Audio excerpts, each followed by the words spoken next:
Hello everyone, it's time for another How We Felt About. I'm Captain Logan, here is Austin the Day Ghost, and just the two of us tonight to tell you how we felt about the brand new, hot off the presses, just came out in the theater, Predator Badlands. Austin, this is kind of unusual for us, being right on the pulse like this. Doing a review the night the thing releases, and I wasn't even really thinking about that when I moved the schedule around. I was like, oh, wait a minute. A lot of people won't have even seen this yet. We always do spoilers at the end, so apologies if you haven't had a chance to get to the theater for this. We totally understand if you wait until after it's been out a couple days before you actually go back and play this back. So if you don't want to watch live right now, we totally get that, or if you just want to watch the non-spoiler section, we'll be even a little bit more careful than normal if we can with our sign flip section to just give you a real simple synopsis, best thing, worst thing, sign flip, and then get into the nitty gritty after that. But the way my weekend is shaping up, I just didn't have another good time that I could go. I've got something else I've got to see on Sunday. Brandon really wanted to go to the Back to the Future re-release, and then Freddy's birthday party's tomorrow. I just didn't have another time to go. And Austin was like, well, we can put it off if you want to. And I was like, no, darn it, I actually want to go see this one. And I skipped Tron a couple weeks ago. I heard mixed things about that. I decided ultimately I didn't really need to see that in the theater, and I'm not sure how many of... I had nobody asking about that, so I didn't know how much of our viewership... I don't think anybody saw it. ...cared about us talking about that. Yeah, so I skipped that. There were some things over the summer I skipped. I've been real hit and miss with movies this year. I just haven't kept up that hard. And I was like, darn it, I saw previews for this. It looked really good. I really wanted to see this one. So I thought, whatever, we'll go ahead and do this tonight, and then we'll put off the Iron Man rewind commentary until Monday. So look forward to that. That'll be Monday night at 10 Central. But anyway, Austin is a giant Predator fan. He went and saw this last night, and that's another reason that our schedule got changed up a little bit, as Austin wasn't available for our regular show last night. And since he had already seen it, I was like, yeah, I'm just going to go, and we're going to go ahead and knock it out tonight. And I'm excited to talk about it. Yeah, well, because my uncle was in town. He lives a couple hours away, and not like in town, I mean he was like an hour away, so he was closer, but like he was kind of popping in and out. And he was like, "While I'm down, the new Predator just came out. Like, let's go see it." He's a big part of why I like Predator. He's only 7 years older than me, and as like a little kid, he was like, "Oh, like, I love Predator. Like, watch this movie. Like, it's so good."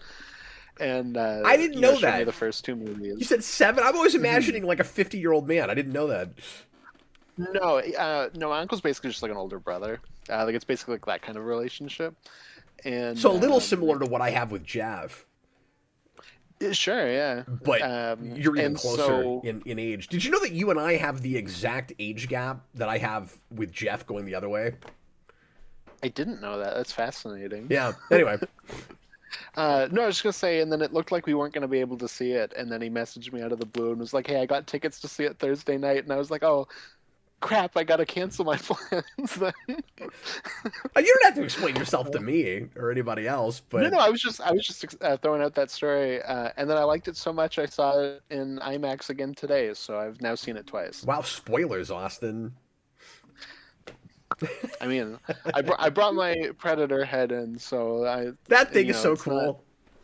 I love it. Every time Predator comes up, you bring that up every time, and I don't think you can overexpose that on camera. Well, I mean, you can. No, I love it. I guess if you put too much white on it, you wouldn't be able to tell what it was. Well, it would be like overexposed if I was like... That's true. That's true. But I'm just saying, you can't brag too much about that piece. That is cool. Where did you get that? I think you've told me, but I can't Mexico. remember. I found it just like in a market in Mexico. They were like, "Yeah, it's made out of fish bone," and I was like, "Well, I'm buying this." That's so cool. So it's made out of actual fish bones. So it's not like a plastic thing that Fox made.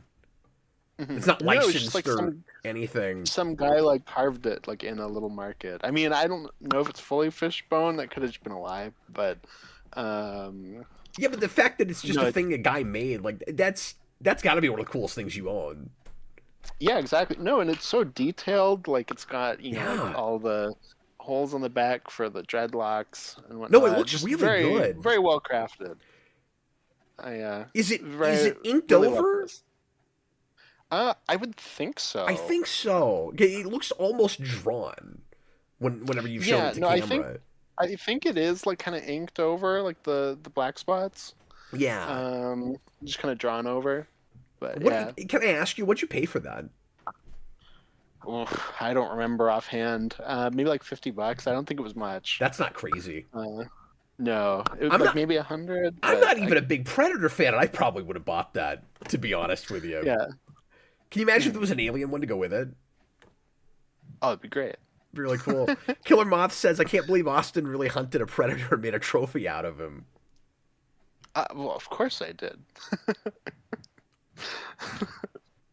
No, apparently it's just a thing because in Cuba I bought a whip because I love Indiana Jones. When I was like, I don't know, like 11 years old, I bought a whip in Cuba, and then I bought this in Mexico. So apparently I just go to like kind of like Caribbean, South American countries and buy like things from movies that I like. You just go buy not props from other Not countries. props. That's fantastic. Exactly. So Austin That's and part of the I, one of the adventure. reasons I want to make sure and review this with Austin, and it would have been nice to have a panel for this. This ended up being such short notice. I didn't reach out to anybody else, so apologies to Robert or Connor or John or anybody that might have wanted to talk about this with us. But it didn't make sense to ask anybody on short notice like that. But Austin and I also talked about Prey together when that came out, and this is the same director. So that was direct to video. This, of course, is theatrical, and it's really cool that they've got the same guy working on these, and he directed the animated movie that came out earlier this year, which I have not had a chance to look at yet. So I am down one. I've not seen that yet. Yeah, well, that's kind of the last blessing of Fox was that Prey was like one of the last things they greenlit before the buyout went through. So it's I like, forgot who about that. knows what this franchise would look like without that? Yeah. It was kind of like the last blessing. But even Alien Romulus is a thing that we're kind of lucky to have gotten after the buyout. Like, I keep saying this with this franchise, and I still feel this way to a lesser degree about Apes. And I know you didn't like the new one as much as I did, but I still feel like some of the Fox stuff that Disney, of course, got their hands on after the buyout has been a lot more faithful to the original material and more imaginative and story driven and not least common denominator, not weirdly agenda driven, none of that stuff compared to your Star Wars and more recent Marvel projects and stuff like that. And when they got bought out, I said I really hope that Fox gets to or that I guess 20th Century Studios, that they get to operate as kind of their own entity. And I don't know that that has exactly happened, but it kind of feels like it compared to the rest of it, compared to Pixar, compared to everything else. It's like Fox is, or again, not Fox, but like 20th Century Studios. It doesn't feel like Disney at all. Hmm. Yeah, no, because when Disney first got it, I was like, okay, they're announcing Alien 5 tomorrow with Sigourney Weaver, and we haven't had that yet. It's Yeah. like some of that stuff. I'm like, it is weird, compared to what I expected from them once they got it.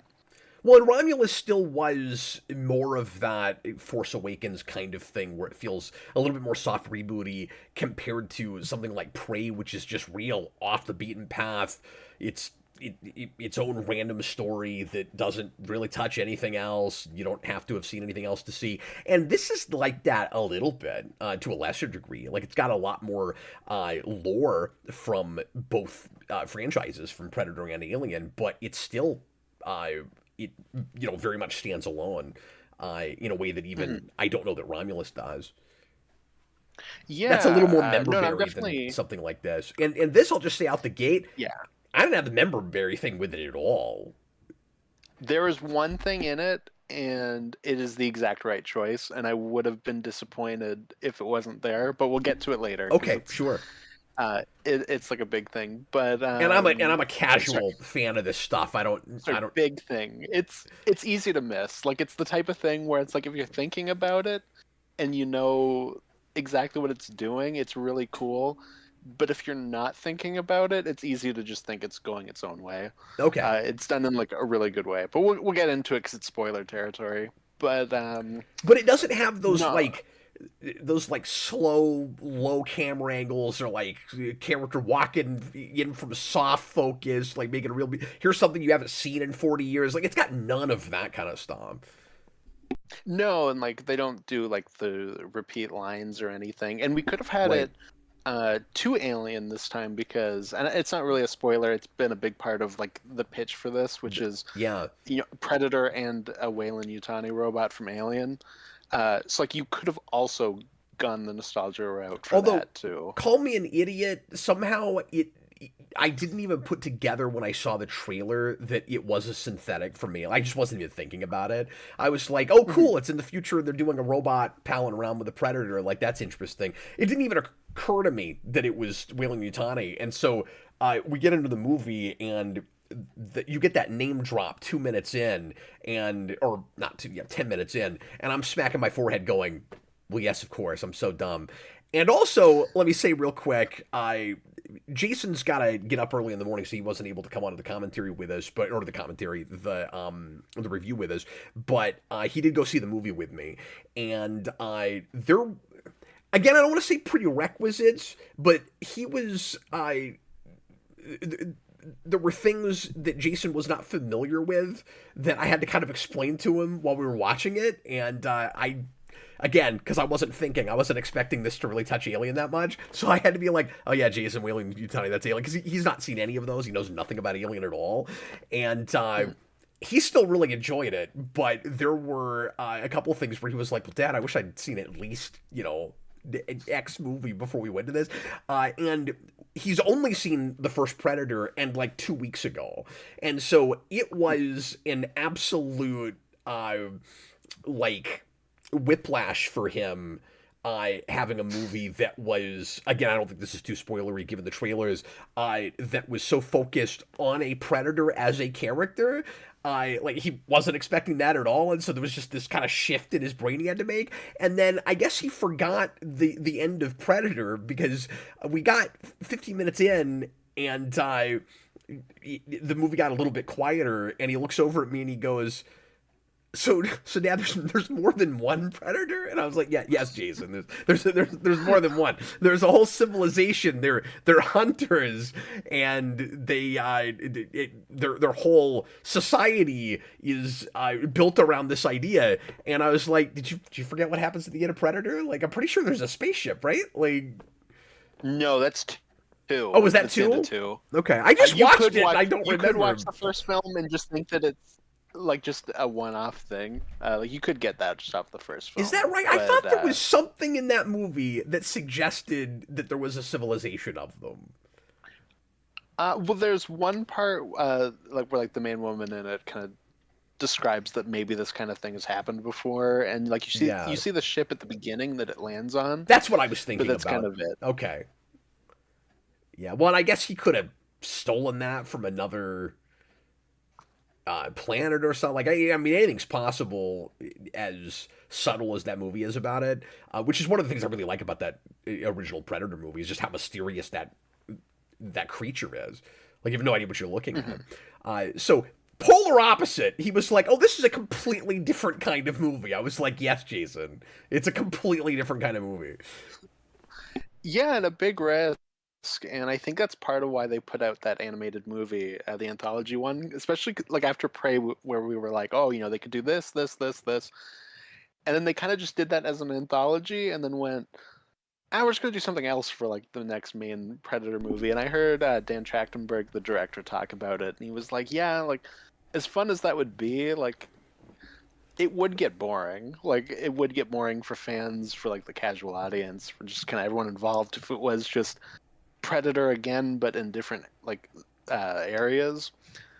But it also does kind of fit my formula thing of you throw a Predator into a type of movie, so it also doesn't fully get away. Yeah, no, absolutely, and where it does still feel like a standalone, off the beaten path story that's like small enough and big enough at the same time, but again, it's building on and playing more around with lore mythology than Prey is doing.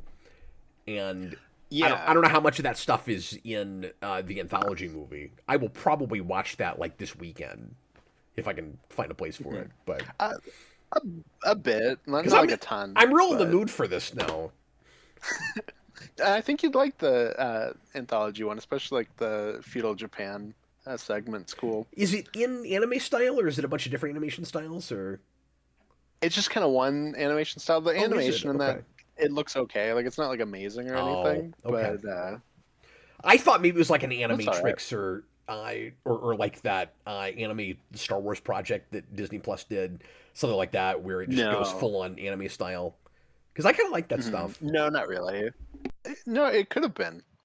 But no, I think it was like a new animation studio. It was like their first feature, and like it looks fine. Okay, but Predator and Feudal Japan excites me. Yeah, That sounds exactly. great. Well, Austin, why don't you give us just a bare bones setup for what this is beyond what we've already talked about? Pretty simple setup. Yeah. So after months of hearing people complain about the new Predator design and being smaller and uh, different looking, we have this new Predator movie about a predator that is a smaller predator that is kind of like a runt and malformed, like it's built into the plot. That's it And didn't even occur to me. There's uh, almost a meta component to that. Mhm. Well, yeah, because people were like mad when the trailer came out, and I was like, I don't know, it looks fine. Like, I'll see what it looks like in the movie, and then it's like baked into the entire idea. And then Um, like his dad is a stand-in for the audience that just doesn't like him because he's a runt and thinks he should die. yeah, exactly. That's uh, fantastic. yes, like Cap said, his dad is the leader of a clan, and he wants to kill our main predator, who is Deck, And we go to the and he's Predator going to prove planet, himself, and that he's yep, which I guess we've never done on the big screen anyway. here and there, but like very briefly. Okay. Like it's in like one scene in the second AVP. Oh, okay. Um, I didn't know that. yeah, but not much. Yeah. Yeah. So Deck, he's gonna do his like rite of passage hunt, and he's gonna kill a Calisk, which is this big mythical like cannot kill it beast, and it's on like the worst planet ever where everything wants to kill you, and he's gonna go there and he meets a Weyland Yutani robot who is cut in half, and she becomes his C-3PO on Chewbacca's back, and adventure ho as they go off to catch this creature. And mostly because he's just irritated listening to her talk. So he's like, well, if you're going to talk a lot, talk that direction. And he just straps her to his back So, so he doesn't have to listen to her as loudly. so I had a moment where I burst out laughing in the theater, first viewing, where I realized what the formula was for Predator, which is where he's first carrying her and walking around. We kind of montage it where they're walking in different areas, and she's just like rattling on and on and on, and he's not listening. And I'm like, oh my god, it's Shrek, it's Predator, and the Predator is Shrek, and this robot is Donkey, and they're going off on an adventure together, and that's hilarious. Wow. It's even more shocking that I enjoyed it as much as I did. Yes, well, it also doesn't feel like somebody complaining about a boss that they worked with, like Shrek does. Yeah. There's other, specifically like 90s, early 2000s animated movies that have this too. Like Mulan and Mushu, like not that far away. No, there's definitely a lot more, and it is just kind of like your typical like adventure, like kind of pairing. But for whatever reason, just in my head, I was like, "Oh, it's Shrek." That's really I'm waiting funny. for her to say, "We're gonna make waffles." But yeah, no, there's like a ton of other things you can compare it to, but there's also some Mandalorian in this as well. Like, I'd be Yeah. shocked if he wasn't looking at that. I was having a lot of that. It was reminding me Mhm. of the things I really liked about that show early on. Like why a lot of us Sure. latched onto it as hard as we did. It kind of scratched that itch for me a little bit. Hmm. No, I can see that. Because I Absolutely. unabashedly really enjoy that first season, and a lot of stuff in the second too. But Mhm.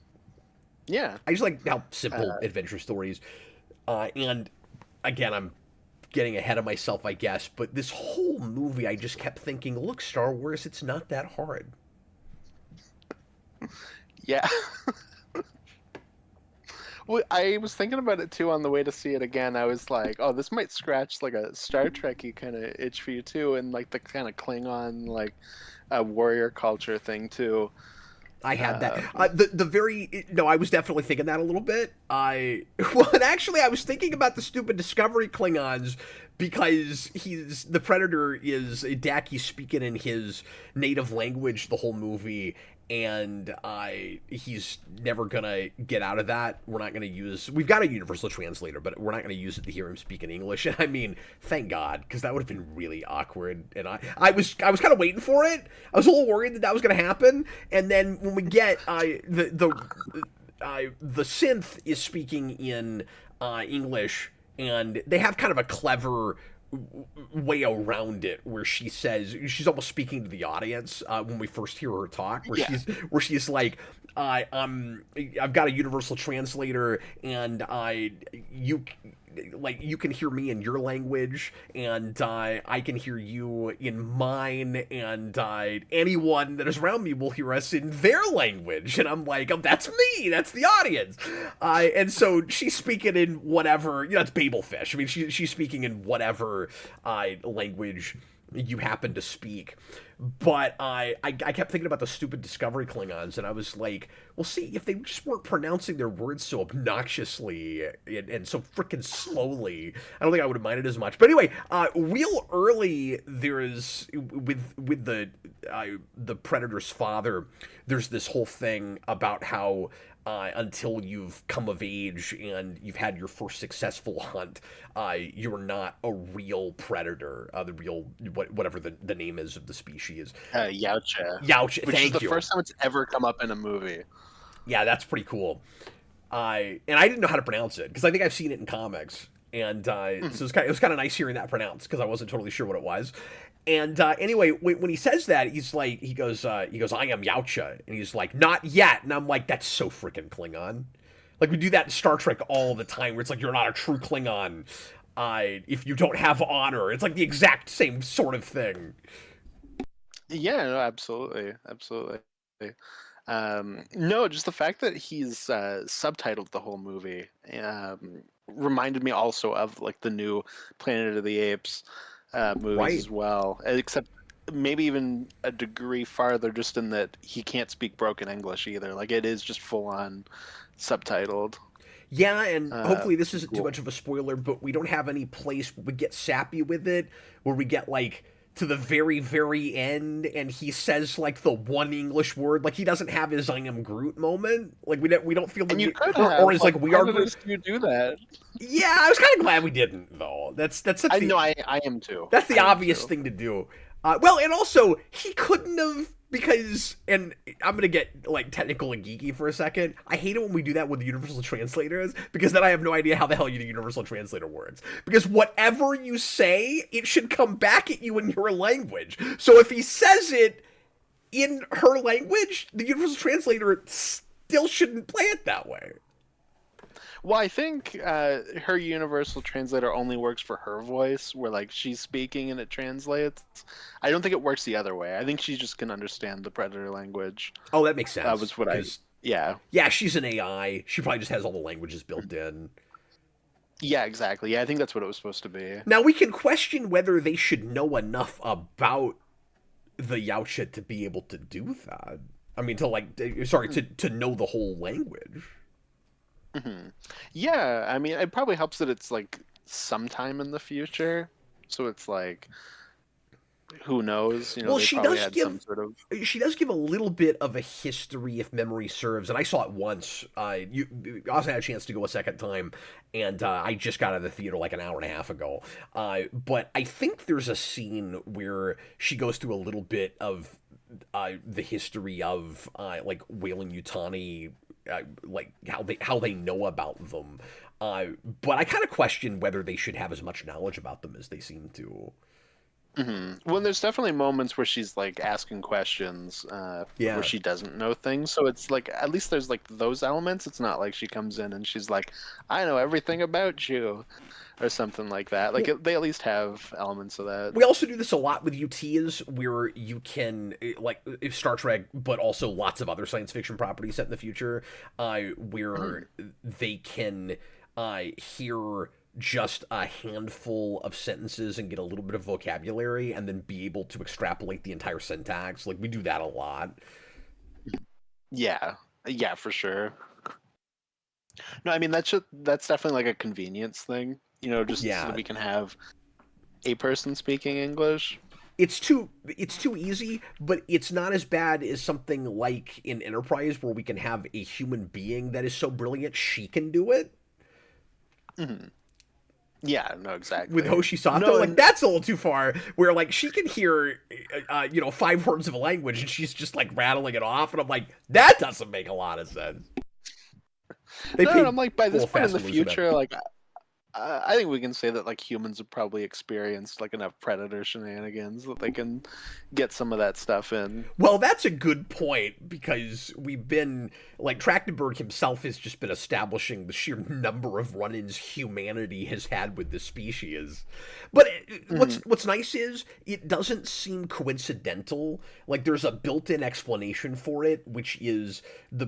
Tell me if I'm wrong about this, because you know this Yeah. property a lot better than I do. But I think the idea is supposed to be, and I'm getting this admittedly partly from the Alien versus Predator comics that we read, but isn't the idea supposed to be that the predator will latch, the predators, the Yautja, they will latch onto your planet as a hunting planet, and so they would keep sending different like sets of hunters over generations to the same planets. Yeah, I mean, there's definitely like different clans and stuff that will go, after certain prey, like more than others and whatnot, and kind of go back and forth like that. Yeah, Absolutely. maybe they keep some of them like in the family, where it's like we have this hmm tradition in our clan that we always go to these particular planets, and so they're sending expeditions over hundreds of years from the same family.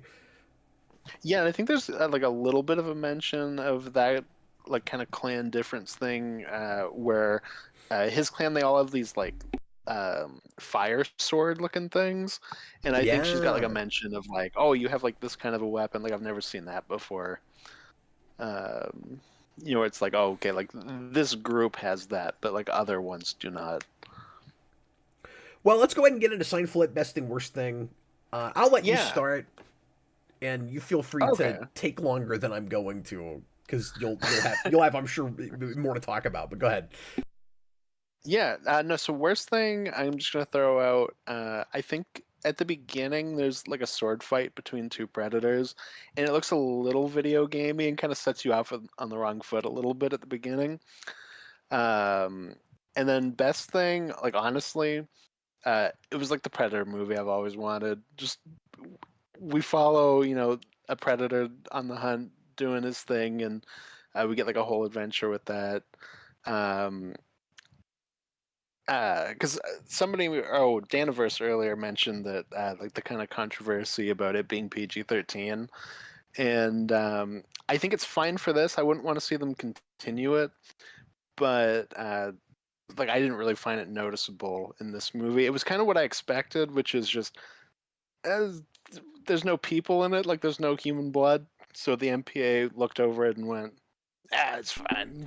Yeah, if I can interject for a second, I just because Yeah. you brought this point up, I kept feeling like it's simultaneously, I intense enough. Like there's places where it feels pretty visceral, and I'm like, this is some pretty intense action, and then I would stop myself for a second and be like, but it actually doesn't feel all that violent either. Like all at the same time, Mhm. so it didn't feel like punches were pulled.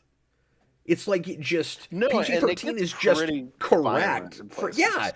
but it's like PG 13 is just correct for the movie they made.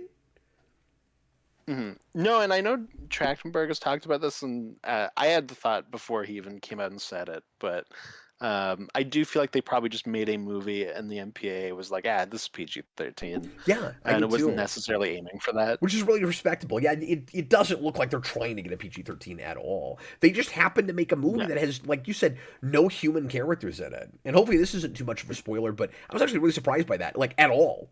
In the entire movie. There's no human beings here. At all. Yeah, no, Yeah, exactly. it's robots, and it's predators, and it's monsters. And that's it. That's all you get. Yeah. No, we get pretty violent with all that stuff. It's just that, robots bleed milk in the alien world, so they're looking at that and going like, that's not real gore. Yeah, it's like if you got a Star Wars movie that was just droids and, like, monsters, like creatures. Yeah, exactly. And maybe a Wookiee. Yeah, no, that. Yeah, exactly. Your Wookiee would be your stand-in for your Predator, I guess, in this scenario. But no, like as part of my best thing, like it brought me back to being a kid, like writing, Predator comics in my notebook, like in class, and just like, like I don't really understand that it's like the bad guy, like it's the main character, it's gonna go off on like these adventures, and I don't, it just really brought me back to a place, like it was really special for me, I think. And I am flipping red. This movie sucked. No, I definitely agreeing from me. What about you? What's your best and worst? Well, I'll just ask Sorry, you go real ahead. quick. How much did it manage to surprise you? Like, was it from trailers and just what you'd read about this? Was it more or less what you were expecting, or were you surprised by just how much of a character piece it ends up being for that Predator? And I don't mean to call this like a super like deep, complex character study or anything, but like It's very simple. but the Predator himself gets the arc. Like, it is his story. So I didn't really know what to expect. Surprisingly, I wasn't following this closely. Like, I basically knew that the Predator was going off with a robot attached to his back, and it was played by Dakota Fanning's not daughter, sister, and that was basically all I knew going in. So I didn't really have a ton of expectation. Yeah, I wasn't sure what to expect either. I figured just with the robot missing legs, that was clearly gonna in some way try to teach the Predator how to be a person. That you would have your real classic, like, what makes a man question, because again, I wasn't thinking about the Wailing Yutani of it all, and so like it handles that. It's playing with obviously a little bit of the same themes that Alien is with that stuff, but I don't know, I saw that as is kind of more of just a stand-in for a human being when you've got no actual humans there. Like, it's kind of interesting how much humanity is in the film when there's not a human being in the movie. That's really neat. But like, so I figured it would be a more hard science fiction kind of story than any of the Predator movies before it, and I guess it is. Mm-hmm. Well, and I thought, because like I said, I really just knew those two things. I thought they were gonna kind of cheat. Like, I knew that they said that like the Predator was gonna be the main character, but I was like, okay, he's going to be there, but Elle Fanning's gonna be our audience stand-in, is really gonna be the protagonist. Yeah, but through her it's eyes, not. we will have the Predator kind of lead, like that kind of a thing. Kind of like your like first Hellboy or something, where she would be like the agent that is like there to be our stand-in, so that we can like get close to Hellboy. And so I kind of had that, and I was interested too because, so in the same way that Alien is like the ultimate like feminine horror adventure action series, Predator is like the ultimate machismo Yeah. horror action sci-fi series. And one of the interesting things when they did Prey is because obviously we went with female lead for that one, but it's still through the lens of like a female character that wants to be one of the boys, if you will. Yeah, Like because some it's, people she complain wants about that, where to. it's like, oh, we took the masculinity away from it, we gave it to a girl boss. It didn't feel like that to me, and I didn't feel like No, there was any like agenda behind it as far as no, that I think goes. they used a female character through that lens, Hmm. where it's like the Mulan thing, right? And then with this one, I was like, okay, we're going back to a female protagonist. Like, it's going to be interesting to see if we just kind of drop that, like moving forward, or if we find another way to kind of, work it through that lens again. And then they just go like full machismo, but it's the Predator is the lead. Yeah. And we get so many of those big, like, yeah moments where, like the meat part of your brain is like, this is so awesome. No, it's you know, uh, oddly traditional actually in casting that supporting uh, robot role, the android, as a female character, because she gives you the kind of classic. What's the word I'm looking for? It's late. My brain doesn't work, Austin. that's Where okay. she's yeah, I'm sorry. I just can't think of what I was trying to say. Which is very like supporting role and like comedic relief type thing, which is not at all what I was expecting going in. No, and I was actually in the first few minutes of it worried that she was going to be really obnoxious, and that I wasn't going to like her at all. And I think it threads the needle. Like, it walks a really fine line with that. Because she is Mhm. irritating in places, but she's kind of supposed to be. And then she gets more charming as it goes along. It also helps that you've got the strong contrast between her and your antagonist. Yeah, which is a great just like performance. I don't know Yeah.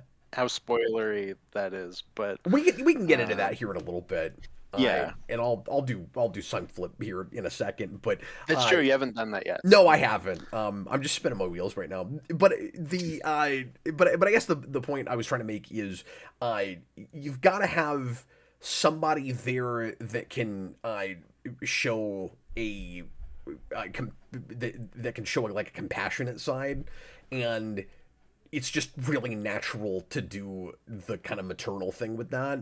But it's interesting to spin it as a robot, so like she's maternal but she's not actually a woman and can't be a mother, and so the humanity that is there is either programmed or it's learned.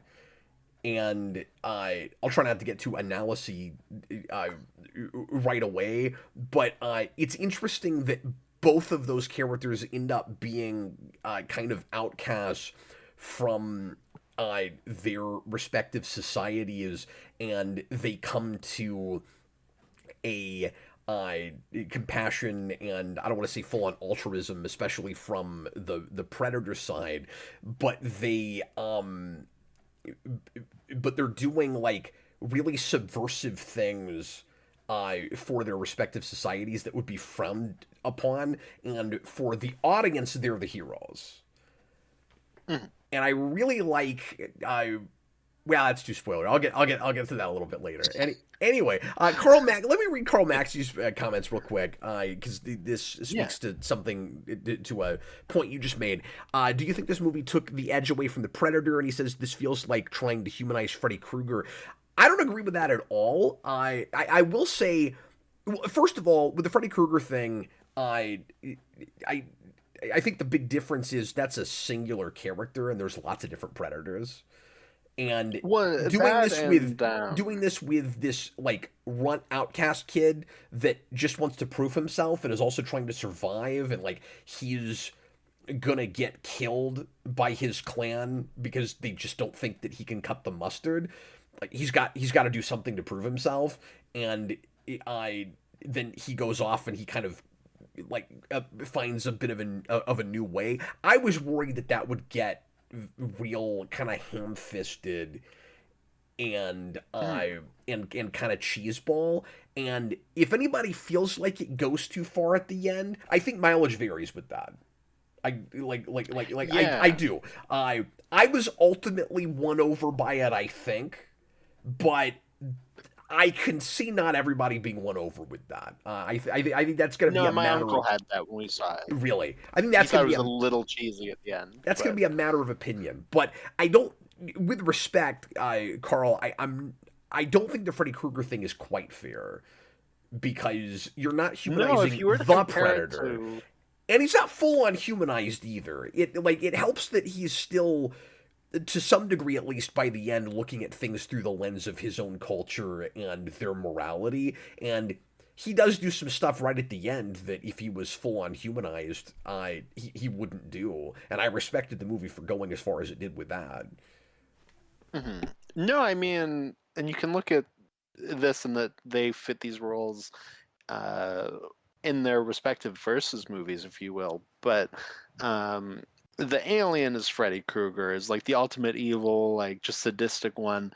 Predator is Jason, who has sympathetic qualities, but can also be scary killer character. That's perfect, So no, I absolutely. I don't think that it goes too far with that. And I mean, there's humanizing things going all the way back to the first Predator movie, where the Predator's not willing to kill like an unarmed woman in that first one, and then like a pregnant person in two. Like there are aspects of that through all of the movies. Yeah, where it has some degree of compassion. There's Mhm. there's a person in Exactly. there that's like able to make those kinds of judgment calls and is self aware and not just sentient. Mhm. Yeah, exactly. It's not just out to kill you, just I because. No, the mistake would be if we took the teeth away from Predator as a whole species and we said it goes against our modern sensibilities to let them it would be like the way Disney handles uh, its villains when it makes them protagonists. And I was a little bit worried that some of that might happen when Disney bought all of this stuff, right? When we make them anti-heroes and then ultimately they're kind of just superheroes in their own movies that have like a little bit of edge to them, but they're not allowed to like do the horrible things that they did before, and everything's just a misunderstanding. Um, we're not doing that. I'll go to Star Trek again for the five of you that will know what I'm talking about. But Star Trek has this unfortunate track record of taking the teeth away, humanizing too much its scariest species, its scariest villains. We even, to some degree, do it with the Borg, and even pre-New Trek, because by New Trek we really do it with the Borg. But even just in giving them the Borg Queen, like they're less scary. But there's a race that's supposed to be the only thing the Borg can't assimilate, and the only thing scarier than the Borg in Voyager, which is species 8472, and they're one of our few uh, non-humanoid, really scary-looking, cool, almost alien or predator kinds of monster creatures. And Austin, we do an episode with them where we just make it all a misunderstanding, basically, and we like when we first meet them, they're this telepathic race, and they telepathically tell us that our species will be purged. Like, they're full on genocidal. And later on, we find out that they're just afraid we'll invade them, so they want to invade us first, and then we come to like a peace treaty with them. It's ridiculous. It's awful. And so it's not that. Like, that's what he's talking about. We're not doing that. No, because I've seen with Predator where we go the other way. Like the first Dark Horse miniseries for just Predator has this, where it's like, oh, they launched like a full invasion on Earth or something, and we like go too far in that direction. Where I'm like, oh, I don't. Oh. This like takes away what I find interesting about Predator. Yeah, because they're not conquerors. No, But I do think you could no, tell a that's what the Shane story. Black movie had too. I do think you could tell us. You see, and I'm kind of worried to go back to that now because I liked it the one time I saw it, and then the whole universe seemed to be against it, seemed to turn on it, and I've watched more Predator stuff since then, and I've read more stuff, and I think I understand it better. So I'm kind of afraid to go back to that movie. One, there's things I like in that movie. I don't think it works overall, and if anything, I'm kind of appreciative to that movie in that I feel like it was a stepping stone that got us to this stuff that I really like. And there's certain things like that movie does have the Predator talk to the characters through a translator, and I'm like, did Dan Trachtenberg watch that and go, okay, yeah, that can't work? Like, I'm not going to do any of that when I do this movie. And I heard that Shane Black was at the premiere for this and Oh, like cool. approached him and was like, "Hey, I completely destroyed this franchise and you saved it. Thank Oh, you." wow. So it's like it seems like he's at least good humor about it. Well, I think Uh, you could tell an Earth invasion story with Predator, but you'd have to make it a clan or several clans that get together and decide to go against tradition. And you'd have mhm. almost like a Yeah, it's civil kind of the war bad kind of blood thing, thing, which I've not and read. So maybe yeah, they've done that. there was kind of like a bad blood thing, and I think you can kind of write off some of that stuff in that movie by saying it's that, but yeah. Okay. Daniverse says, I'm pretty sure there's a different cut of the Predator we'll probably never see. I think that's true of a lot of Shane Black 100%. movies. Well, that one gets like completely removed, uh, like from him at a certain point where they like completely rechange the third act, and like he's not even a part of shooting the ending of that movie. Oh, no. So Oh, I it's remember like, hearing that yeah. at the time, yeah. So that's the thing I'm a little Hmm. scared to go back to. Well, we're almost an hour in already. I haven't done my sign flip, but I'll do that real quick. I'm feeling it, obviously. I enjoyed this a lot. Um, you know what my biggest complaint is with this, and this won't even be my worst thing because it's not actually anything the movie is doing. November release. That's a mistake. This feels like a summer blockbuster through and through to me. Like I've not had the summer blockbuster experience like I had with this with anything in a long time. And then I walked outside and it was 55 degrees, and that was just very strange to me. I I don't know if it would perform better in the summer because it would have more stuff to go up against, but I think it's less likely to be on people's radar in November, just given the kind of movie it is. Now, I also don't know that it's advertised as hard as the just really fun, rousing space adventure film that I found it to be. That was one of the things that surprised me about it was just how escapist and fun the thing is. Like I'm not saying it's not about anything, but it's I don't know, Austin. It's throwback in all the right ways. I think the best way to put it because it doesn't feel like it's trying to go back and make an '80s film or anything. It is pretty modern in with certain sensibilities, but I said this to Jason after we saw it, and tell me if this makes any sense to you at all. This is just how I feel about it. Um, the only ways in which it feels kind of throwback to me is in the stuff that it's doing now that I don't feel like I see enough in action movies and adventure movies that we just should have never stopped doing. Like that.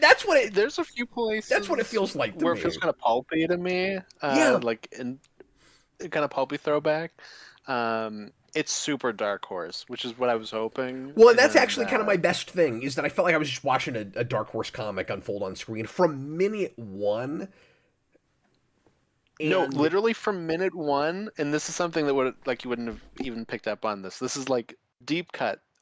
There's a reference early on in this movie when we see the Predator home planet that I was like, honestly, like respect, like the fact that you even knew what that was, like that's cool. that's Which is awesome. that there are statues of a Mengi, which is another alien species from the comics, which is kind of a controversial thing, but it's like they're like the quintessons to the Predators, and it's like Oh, I crazy. can't even believe that you threw in a reference to that in this movie, and like just in passing, just their statues in the background. Well, even though being a novice with this and not knowing a lot of the lore, just tonally, you can tell this is made by somebody by a fan and somebody passionate about this kind of about this material. Like you can just read it in that. Mhm. No, it was so refreshing because it's something so different for the franchise while feeling like, oh, this person's like obsessed with this material. And that's something we just don't really get now, especially when you want to do something completely different. That's usually when it is like, oh, do you even like this stuff? Well, and usually when that happens, it goes too far the other direction, where it's you can tell it's made by a fan, but it's made by almost too much of a super fan that just wants to do their fanfic thing. And it's hard to articulate what the difference is, but you know it when you see it, right? I where it's like you're not really wanting to tell a story so much as just throw a lot of fan service at me. I and Well, this I isn't don't that know. at all. Yeah, Like this is a pretty sober story made by somebody who gets and loves that material, and like I don't know, you could just read the reverence. Even if you don't know anything about this material, you can see the reference in it. And I will say, and I don't know if you'll agree with this, but that is going back to what you said earlier about Mandalorian. That is what I liked about, especially that first season of Mandalorian, is I felt like that with Favreau with Star Wars, where I'm like, whether you agree with the direction he took that, or you think it's too slow, or whatever, it's made by a guy that really likes Star Wars, and like I can feel that in it. That's seeping in it in a way that the sequel trilogy and some of those other movies didn't really have. hmm no, and I had this on a second viewing, like 5 minutes in, where we're seeing, like the predators kind of talking and their conflicts within, and I was like, oh, this is what the Warcraft movie should have been, where it's just not super bogged down in mythology stuff, and also not super watered down when you get to like the human aspect of it. And it was like, oh, this is what that movie should have been, and maybe what Duncan Jones thought he was making at the time, and it just kind of didn't work out. But it really hit me on this time around. I Yeah, no, that's a really good comparison because this is, like I said, walking that tightrope, where it is taking risks and in some ways doesn't seem to be that concerned with who's watching it, but at the same time feels pretty accessible. You know, it's the kind of project that I feel like should be accessible by way of bringing in people that are not usually uh, would usually be repelled by this kind of material because it might be hard to get their heads around. Like I feel like anybody that actually sits down and watches this will not have any trouble following it. Yeah, and I heard today, and I don't know if this is true, but I heard that Trachtenberg wanted the title to just be Yautja, and thank God it wasn't, because I think that would lean too far in that kind of like fan mentality where like nobody's gonna know what that means, like nobody's gonna know to come see this. Yeah, Like if that's true, thank God somebody said no. that's really fun just because it's the name of the original but in their language. Like I like that especially because you are following a predator and it's his movie, and so it makes a lot of sense. Like the original movie would be Predator. That's what we the humans. That's what Schwarzenegger sees them as. They're predators. And then we get from their perspective, and they're telling us what they're called. Like that Yeah. would be cool narratively. Yes. Commercially, maybe that's not a great idea. It's also just sadly not popular enough, not the zeitgeist enough, and doesn't have like people know what Predator is. People like Predator. It's clearly when you look at box office receipts, not as big and well known as Alien. Like they go together, but one of them is a lot more popular than the other one. I don't know that Freddy and Jason had that. I think they were kind of more on even footing. No, it Is that not definitely true? does have that. Is that more Freddy? Freddy, when Freddy comes in, he definitely takes off because Okay. by the time Okay. Freddy's coming in, Jason's going down.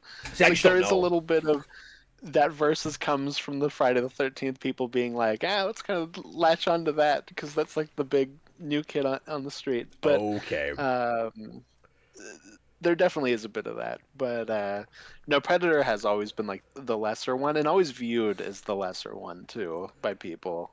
And it doesn't have the theatrical cachet that Alien does because it's been too long since any of them performed real well or people really talked about it, right? Like I I kind of think Prey notwithstanding, because that was streaming. Somebody was complaining earlier because I guess I misspoke and I said direct to video and I meant streaming. Everybody knows what I'm talking about. I don't know if that's been released on disc. It should. It has. I hope it. I hope I think it is. Trachtenberg fought for it. Okay. And I think they just announced a new, maybe 4K set where it was like the 5 movie set, and it was the first Ooh, movie cool. to Prey. And I was like, they should have waited to do a 7 movie set and then added the 2 new ones that came out Yeah, this year. those are But two whatever. this year. Prey notwithstanding, Predator, because again that didn't come out in the theater. It should have. Can I just say that? Like they should have released that Yeah. theatrically. It looks too good not to be seen on a movie screen. It was supposed to be theatrical, and You then can tell they looking went, at it. we'll put it to streaming. Yeah. They were probably worried that like it just wouldn't look good for their reputation. And I don't know how much that movie cost to make, but it probably would have at least broken even. Yeah, I don't think it was super expensive. I feel like they just kind of second guessed it and went, like maybe it won't do super well in the theater, and it will maybe give like a boost for like Hulu and Disney Plus Sure. subscriptions. So like, I don't know. it just kind of I don't know if died it on that did. sword. There was some buzz around it when it came out though. Mhm. I'll say this: it was maybe not a bad thing that it didn't come out in the theater though, because my worry would have been in trying to sell it, they would have kind of turned tail and changed the title and called it Predator: Prey, and that would have been unfortunate. So that would have been a horrible Yeah. title. Don't do that. But anyway, the point I was trying to Or make like is Prey, a Predator saga or something, like one of those kind of titles. where it sounds like a directive. It sounds ironically more like a streaming thing than it did on streaming. But anyway, I've spent 5 minutes trying to make this point. Sorry. That notwithstanding, I feel like I don't think there's really been a Predator movie that made very much money since Predator 2. Hmm. Yeah, which has me nervous because this is the most expensive one at 105 million, I And think. And it is tracking to do like 25, which is unfortunate. I think it's going to struggle to make its money back, and that's not fair. Because it's quite good, and most critics are really liking it, and the fans seem to be impressed with it. And I'm reading a lot of exactly what you said. Like, this is the Predator movie I've been waiting for my whole life. What I don't get is how Alien Romulus does the guns it did, because it actually did quite well. It did like 360 against an $80 million budget. It costs less to make than this did. And well, I don't think this is going to make its money that back. movie is why this gets the treatment that it does. I would imagine, like that did well in the theater. Like do it like a big theatrical Predator. Well, I Prey understand also did well streaming. I understand the conventional wisdom of their related properties. Everybody thinks of Alien and Predator together now. They had obviously the very long history of being connected in comics, and then 2 movies. However you feel about those, but like people think of them together. So the assumption that they're the same crowd is not a crazy assumption, and yet I think people trust Alien a lot more than they trust Predator, even still. Which is funny because I would say at this point, Predator is a better franchise, Right now. even if Alien is a better movie. Yep. No, that's true. Yeah. Well, it's funny because, like, Alien Covenant, a lot of people didn't really care for. Prometheus was a head scratcher for people. It's funny, people still come back for those. No, it's entirely upheld by Alien and Aliens. Just the goodwill off those 2 movies. So, I think the thing to expect from this is you're going to have the Godzilla Kong thing, where you'll get more Predator, but it will always be attached to Alien. Hmm. I think that's where it's going. Yeah, and it's possible. It is possible. I will say, I don't know if we can get. We're probably at like a point now where we can like start to get into We're, like some we're an spoilery hour stuff, in. I Let's guess. go. Let's go full on spoilers at this point. Yes, Uh, indeed. I will say I am very glad there was not an alien in this movie because I very much thought there would be, I kept and waiting for it. I am I glad that I they thought didn't at go least there. you'd get an after credits that would tease it, Hmm. and the sort of pseudo mid credits we get, which I really respect the way they did that. We'll talk about that. That was so freaking cool. Um, Yeah. is setting up a potential, big bad thing later, if they ever get to it. It does get, but it's not Alien. It does kind of beg the question as to whether I forget how well this does at the box office. Like, if they made a sequel, would it be the same characters, or is the point of the big reveal at the end that, again, full on spoilers now? Some of you guys won't have seen the movie, so feel free to turn us off for right now. But the big kind of tease at the end is this predator's mother is coming, and so it's like we're gonna do like a female predator thing, which I don't think has ever been done in movies anyway. And the question is that about this kid's saga continuing with that character, or is that just to say there are female predators, and the next time we do Predator, we're gonna do something with that? Yeah, and Killer of Killers has like a similar kind of cliffhangery ending. So I'm wondering if he's just kind of putting dots on a map and then going, okay, and then my third film is gonna like tie all this together, or if it's just kind of like, this is like a neat way to end these. Is the cliffhanger for Killer of Killers also about that, or is it setting up even a different thing? It's setting up a different thing. Okay. Because I did have the thought maybe all along he's been planning on revealing female predators, and he's in a weird way been foreshadowing it by having so many female characters in his Predator movies. Yeah, maybe. I mean, that's definitely something that's been kind of danced around, and it was like a controversy with that asymmetric multiplayer Predator game that you could play as a female Predator. Oh, It's like weird. female dwarfs, where people like people are very opinionated about female dwarfs. It's like that. Well, I always wondered how they procreated because we never see female predators. I just assumed they didn't have them. I bet comics do it somewhere. Yeah, I think there are female predators in the comics, like just kind of rarely. But I figured they just reproduced asexually, or if there were female predators, they just like stayed at home and nursed their young, and like you don't see them out anywhere because they don't hunt. I figured it was one of Mhm. those two things. And so, like, if you did see them, you weren't going to do any big badass fight with them or anything because their culture doesn't allow them to go do any of that.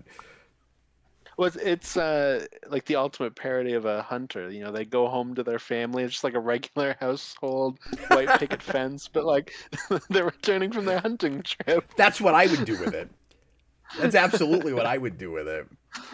She's Yeah, just in the exactly. kitchen baking pies. Yeah, exactly. And then the dad predator drops like a human skull on the table and is like, "I cleaned the meat for the pie that you're making." And she's just like, Exactly. Yeah. but anyway, yeah, so like I thought that was a real exciting, provocative ending, and just talking about that for a second. I love the way the titles are handled with this movie. That was one of the things that made it feel like a comic book to me. It does that Guardians The of the first one Galaxy is so thing. comic-y. Yeah, it looked like a Dark Horse comic. It does that Guardians of the Galaxy thing where it just shows up on the screen when you least expect it, and even I expected even less here because Guardians was already getting into credits and putting credits on the screen when it does its logo. I was far enough into the movie, I just suspected there was no logo. I was like, when it hit me, I was like, how long have I been watching this movie? It's like 20 minutes in, and the thing that makes it feel so comic booky is it's not just Predator Badlands, it's 20th Century Studios presents Predator Badlands, like the copyright notice, It's and then so 20th good. Century Studios again. It's fantastic. And you can't even say that feels like movie throwback, because I've never seen exactly that in a movie, but it just has all that information. It just, yeah, like I said, it felt more comic book than anything. And then at the end, they hit you with the title. They don't do all of that again. They just do the Predator It's just the Badlands title, title. And he is, again, full spoilers, Deck has killed his father, and he's going off with his new clan, which are the friends we made along the way. And then we get the title, and you think we're going to go into credits, and then it just goes right back to where you left off in the same scene. And I loved with that. Like a King K. Rool surprise. that's fantastic. That's the best way to describe it. And I feel like we've seen that kind of thing done in mid credits, where we'll get a bunch of credits and then we'll kind of go back to the same scene, or it'll be just shortly after that scene.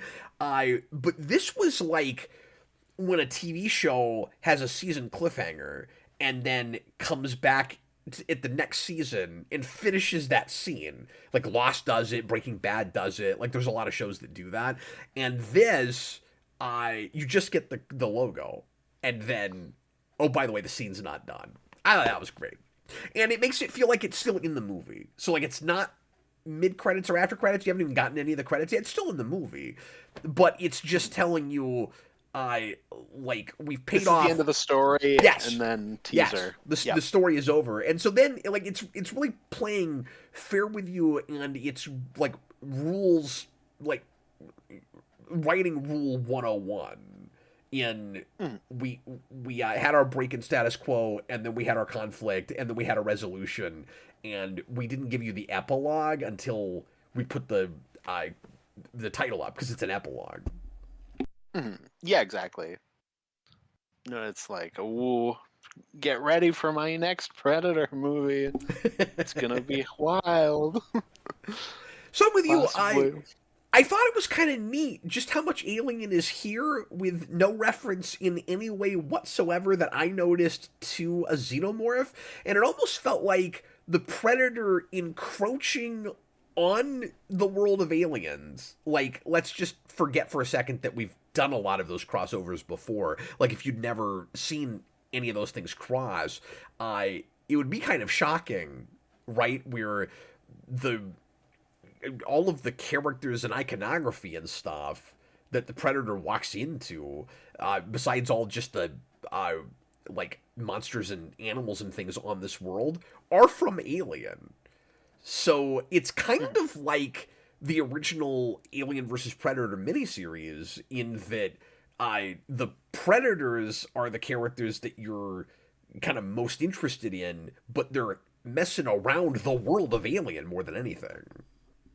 One, you even have, like, he was definitely looking at that miniseries. Like, you even have our main Deck. He's got like the broken tusk, which is what you have with the main Predator in that book, and obviously like he's working together with like a female human that will then become part of his clan. But it's the so end. ironic, like, because one of the only alien things that's not in that book is robots, is synthetics, and this is nothing but synthetics. No, and I become so frustrated with that in Alien, where it's like everyone that works on Alien now is so much more interested in the robots than aliens, and it did not bother me here like at all. Well, that's because we've got a Predator to follow, and it's more about the Predator. It does help with that, but it was like cool to see Predator kind of encroach on that side of it, where it's like they're neat antagonists for the Predator.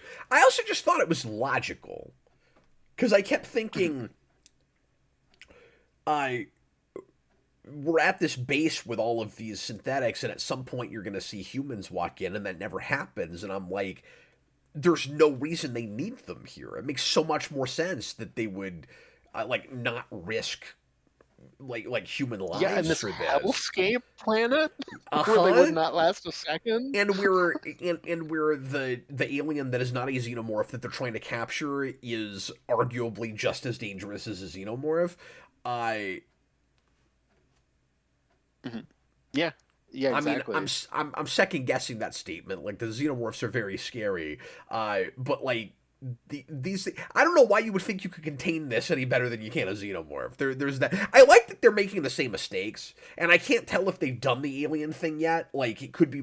Am I right? It could kind of be before or after. Like I'm not. It I seems like don't this is think they've just. ever said where it is in the timeline. Like it just Mm-mm. kind of just exists. This Like is it just could be what they do. before, it could be It, after. Who it kind knows? of peels the curtain back a little bit and says whaling Utah. This is like the main thing they do is like they go out into space and they try to take advantage of any aliens that could progress our species in some way, like damn the consequences. And so it's like a twisted version of like Star Trek exploration and being done through a corporation that wants to Mhm. make money more than they want to like actually help and improve on the species.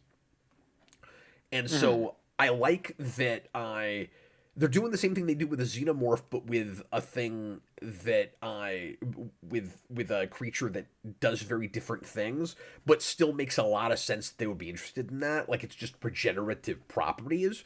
And I like that thematically a lot too, Austin, because you've got a creature that regenerates. I didn't expect that. We cut his head off, and then it just like grows back. It's like the Men in Black thing on steroids. Like I wasn't really expecting that.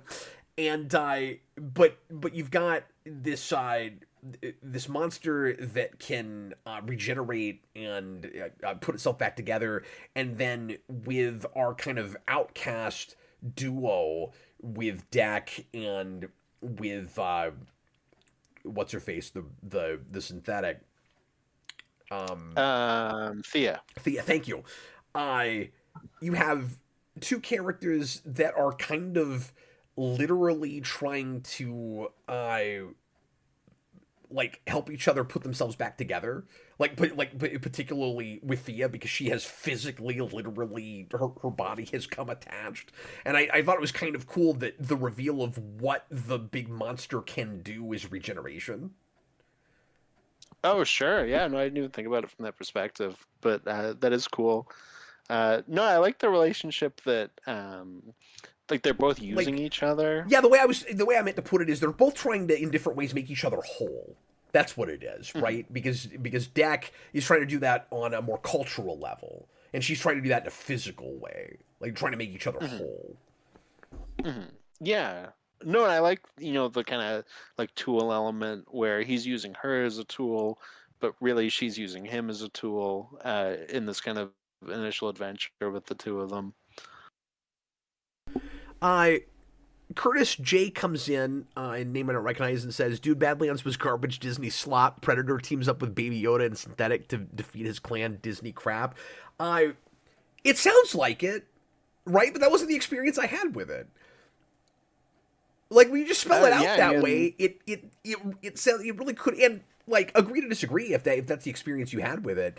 Um, but I was surprised to walk out and not feel that way about it. I do think the ending might be a tad, if not sappy, just I don't know if I buy that the Predator goes as far as he does in thinking more like his synthetic friend.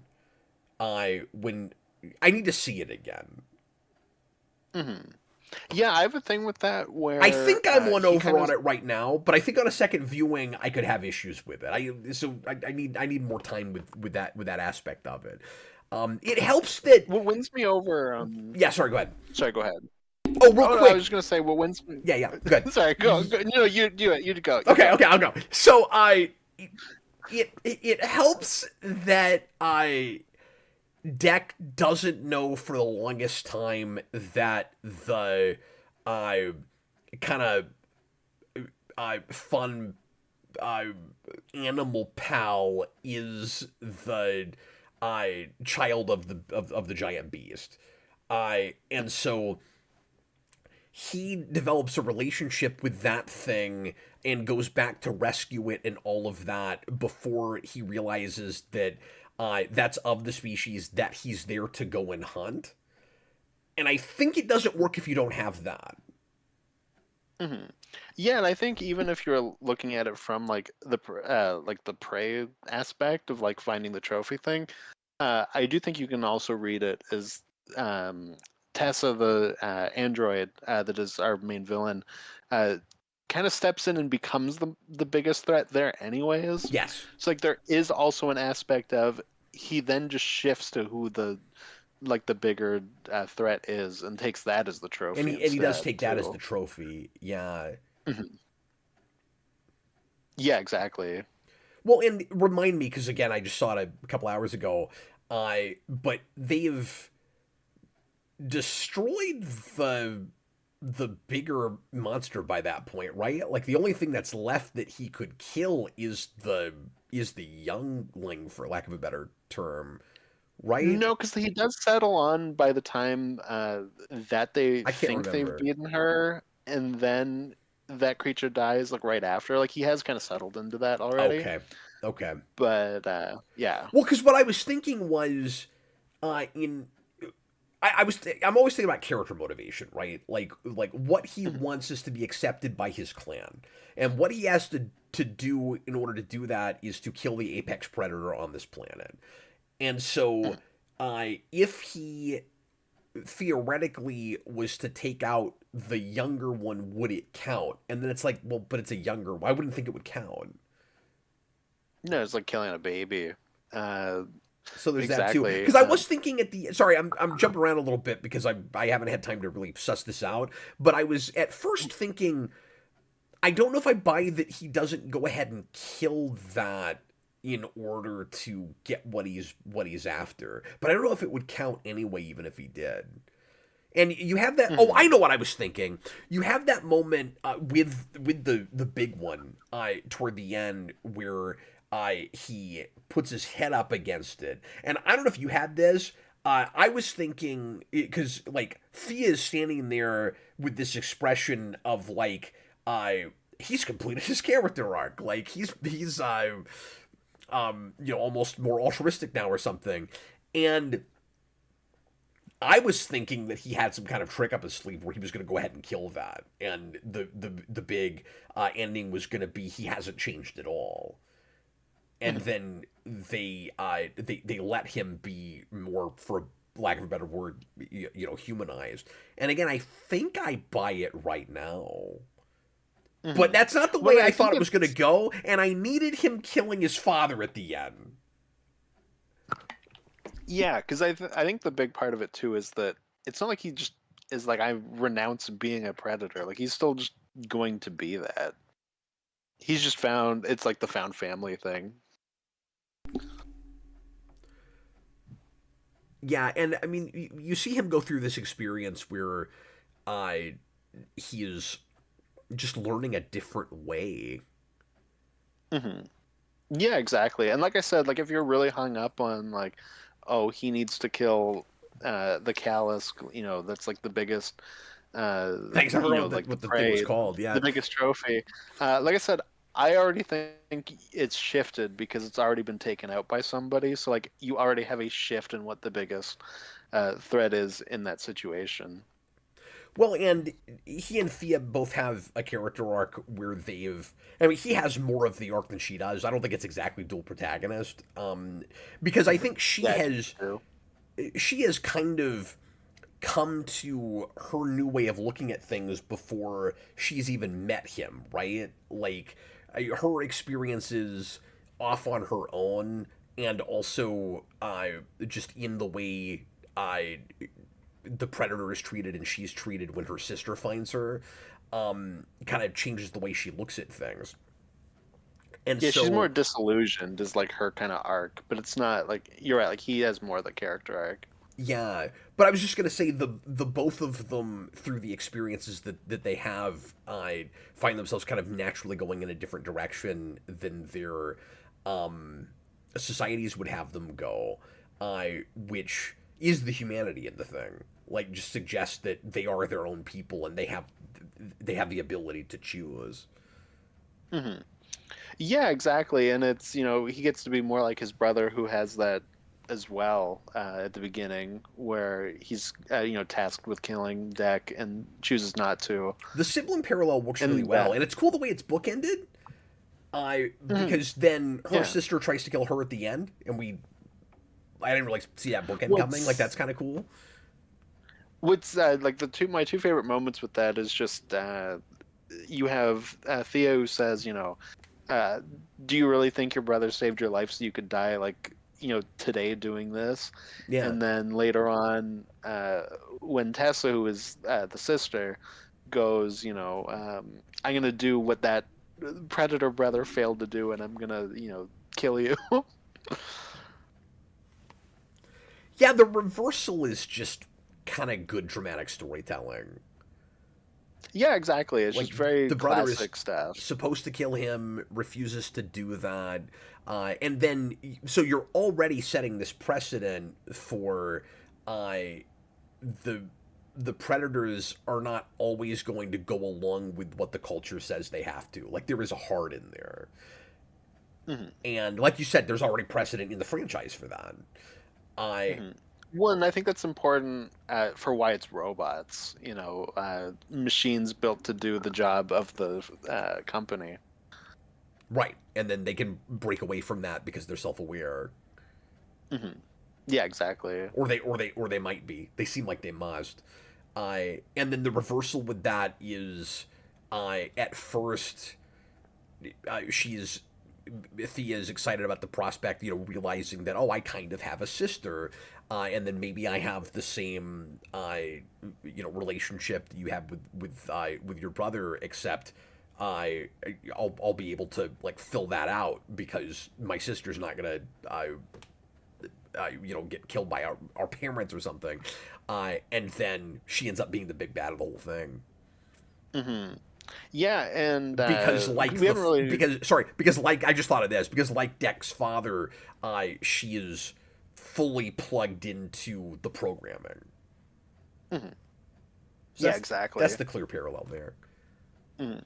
No, and we haven't really mentioned this, but Elle Fanning, of course, plays both sisters, plays Thea and Tessa, and she plays it so well when Thea says, like first calls her sister, like in that moment, and she's got this, like from the other side where she's Tessa, has this really great moment where it looks like she's starting to tear up, and then goes like completely cold, and it's basically like, "You're stupid. Like you really think that we're some sort of relationship?" And Night, yeah, no, that's great. I because that means that, I mean, she's got an opportunity for change there and she doesn't take it. So like they are Mhm. self-aware people that can make their own decisions. I she Such a stark contrast between the two characters that I wasn't 100% sure that it was the same actress for the first couple of scenes they're in. I Mhm. it's pretty impressive. It's like if Gamora and Nebula were played by the same actress. Sure, yeah. And I was having a lot of that at the end, particularly when uh, the evil one, Tess or whatever her name is, gets all of her hair burned off and she's bald, and I'm like, oh look, it's Nebula. There she is. Exactly. A little less sympathetic than Nebula, I guess. Like, she's not as drawn of a character. She's not as she doesn't have as much dimension as the sister counterpart, but like she kind of can't. Like, she's just an AI programmed by Wayland Yutani that has not had a chance to go out and find herself. So I guess if you think about it in that way, she's sort of tragic. She's just never been given a chance, I guess. But that's a character that can't Mhm. really be more than two dimensional. Well, yeah, it to me kind of is like if you took Ash from the first Alien, like the android in that movie, and then Bishop from Aliens, and then Oh, you made sure. them sisters, where it's like you have the one that's devoted to the cause of the company, and then the other one that is just kind of their own person. That's great. Hmm. So I think that's like a neat idea. What other Uh, big things haven't we talked about? I got to talk about the awesome callback to the first movie, which is so obviously in the first movie, as we all know, Arnold tumbles, he falls off the waterfall, and realizes he's going to have to get scrappy and do it for himself, and gets like a lay of the land and is like putting up traps and stuff. And this movie flips that, where the predator is launched off the waterfall, gets out, and is like, okay, I have nothing with me. I'm gonna have to uh, learn everything, take everything that I've learned throughout the movie about this area that I'm in, and use that to be like the scrappy, like uh, type person that I can be. And he's got to, like, instead of building traps to trap the predator in that spot that Arnold's in, he's invading a spot, so he's got to take all of these things that he's found in the environment and make weapons out of them. It becomes very like Iron Man 3, where he attacks the Mandarin's um, base, and he's like using Christmas ornaments and stuff that he's turned into weapons. And he's like picking up this glass that's made out of razors and stuff, and he makes a whip out of it and like all this stuff. And it was a place where I didn't realize that's where it was going, but when it happened, I was like, oh yes, of course, this is the first movie where the Predator's the protagonist. Of course you flip that. I wasn't thinking about That's that. a callback you had to do. Yeah, 100%. but I don't think it's And crazy in then your face about it. no, like I said, it's the type of thing where if you're not thinking about it, it's easy to Because I just watched kind of that go a over your month head. ago and I wasn't thinking about that. Hmm.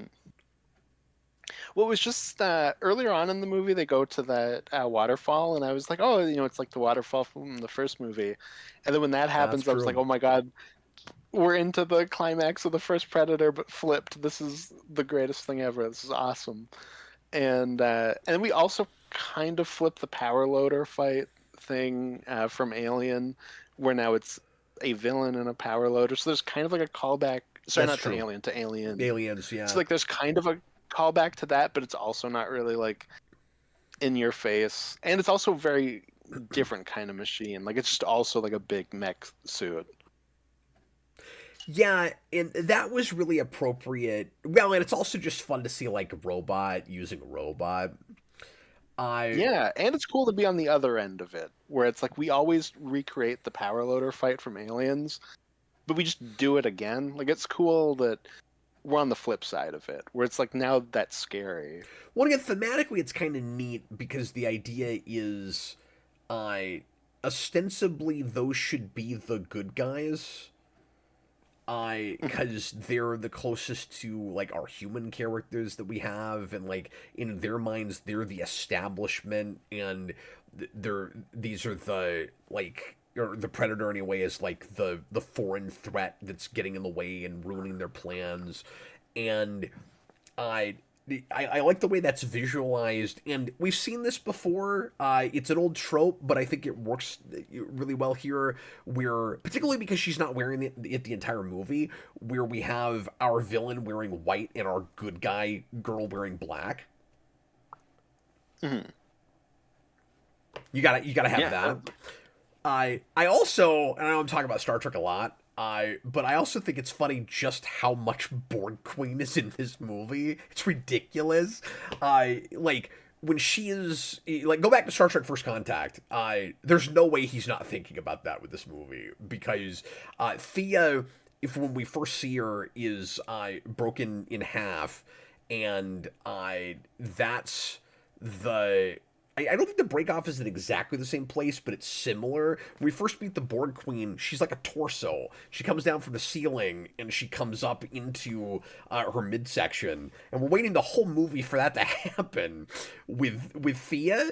And then in the third act, she's wearing like the exact black Borg Queen costume. She looks just like her, and then her evil sister ends up being killed like the Borg Queen, where her head is snapped off and she's got like a dangling spine that I swear to God is the exact same length of spine that is coming out of the Borg Queen when her head gets snapped off at the end of First Contact. There's a shocking amount of specifically Borg Queen in this movie. I mean, that is also just Predator with that one specifically, but no, I mean, he could have been. Yeah.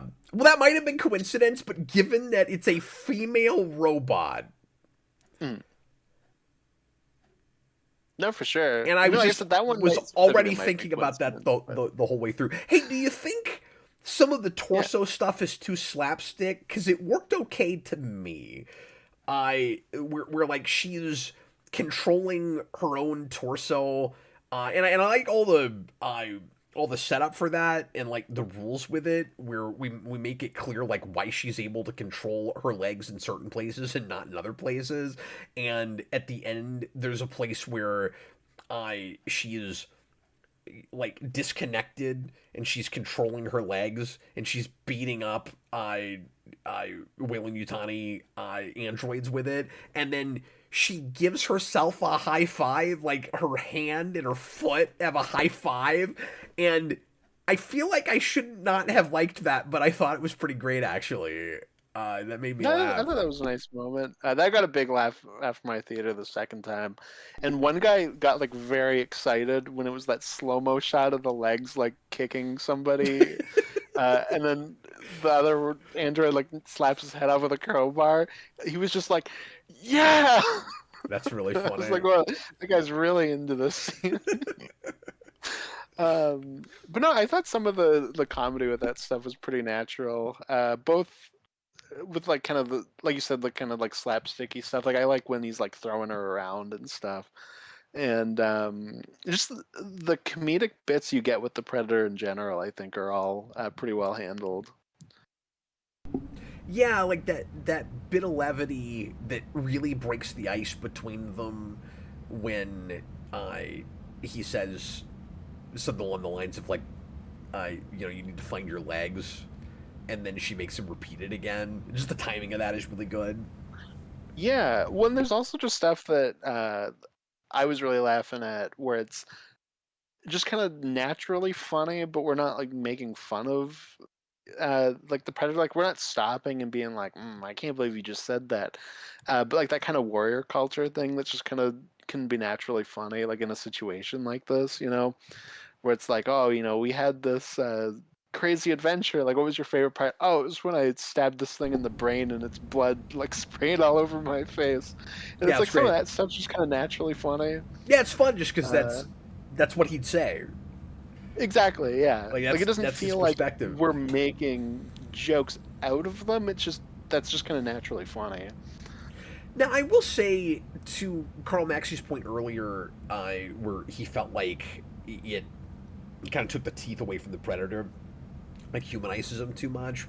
As much as this probably watches okay as a standalone thing, I wouldn't want anybody to start with it.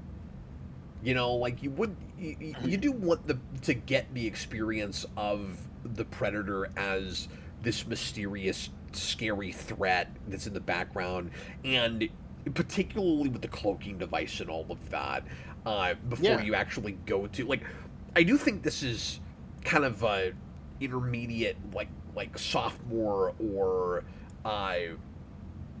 junior level class, and like you need your at least freshman and sophomore outing before you get to this with like a Predator and a Predator 2, but at least Predator. At least this isn't like his first movie coming in. Like at least you have Prey to be like the settle in. Like we went back, we did like just the straight formula, and then we tinkered with it for like my second film of my trilogy. Yeah. Killer seems to just kind of be like a thing outside of that, but from what he's talked about. But at least you kind of have that, where like it is kind of a second film of a trilogy in a sense. Well, that's his Guardians Christmas special. Yeah, exactly. You know what else I kind of dug? I like that the cloaking device is Like, the reason that he's not using it is played as a bit of a reveal at the end. Like, I like the natural way that we keep coming to Predator lore, and that might be a thing that's done in comics or other places that I'm not aware of, that, like, big Predator fans would already know. I don't know. That, like, that's part of the rite of passage. But I like that it's not really talked about, or at least that I noticed, because I kept thinking, like, why doesn't he have the cloaking device? And then you get to the end, and we don't find out until he goes back to his father that he is supposed to get his first kill or his first hunt before he gets that. But his father tried to kill him because he thought he was a runt and he couldn't handle it. And we can't have any weakness. And that's a big, we haven't talked about this, but that's a big thematic thing throughout the movie is like, is sentimentality, weakness, and all of that. Speaking of the Borg, the Predator has the same thing the Borg does, where they latch onto that one word they're obsessed with, and then they like define everything that way. So like with the Borg, everything is irrelevant. Like, you know, fun is irrelevant. You can go find amusing YouTube videos that are clips of every time a Borg or 7 of 9 says something is irrelevant. There's like 19 of them, just over and over again. And the Predators do this with weakness, just sentimentality. Everything is weakness. And you get to the end, and you get that wonderful gigantic fight with him and his father, with where he's finally using the cloaking device, and that just felt like a really cool natural revelation to me. So it is referenced like once at the very beginning, but like it's easy to miss. Okay. Yeah, there's like a little bit when he meets his brother where his brother's cloaked, and there's like a little back and forth like you have to rely on your cloak, like I'm gonna earn it or something. It is very like easy to miss, like very quick. And then we don't really touch up on it much until but the rite of passage thing, regardless, is neat. Where it's like you gotta have the some of the big signature things with Predator he doesn't have yet, which makes him feel more vulnerable again naturally. But like he doesn't get his helmet, and he doesn't have the cloak, and he does like a makeshift. He doesn't have the shoulder cannon. Oh, that too. Yeah. Yeah, no, it's very. Because we do a cool thing with a shoulder cannon at the end, and it makes you. It's so cool, and it makes you wait the whole movie before you get those big iconic Predator things, which also helps it to not feel too memorable. Mm-hmm. Yeah, no, and it does the thing that all good Predator sequels should do, which is you can play with those classic weapons, but you should also be introducing new ones. You know, we really start with that with Predator 2, and I think they do a good job with that. There's like a couple new weapons and things that are really neat. Yeah, I can't think of anything besides besides the heated sword. He's got like kind of like a throwing blade thing that's different. There's like the freezing grenades; those are new. Okay. See, some of that I just a couple things assumed were somewhere and I didn't remember because I've seen most of these things once. The throwing disc they've kind of had that before, but it's like a different kind of one. That was very Batarang. That was very like Arkham Batarang. It was very Batarang, yeah, because there's the one in Predator 2 that's like a giant circle. But this one's more like he's got like a Batarang, yeah. No, and that was one of the coolest things in the climax. Like I said, when he's kind of pulling everything out of the stuff that he's experienced throughout, and he's got like the fang for like the arm blade. He's got an eel that spits acid wrapped around his head. It's the shoulder cannon. It's so cool. Well, and like his mask in that scene looks great too. They should get really creative with like alien nature threats. Yeah, and just environment, like daytime and nighttime.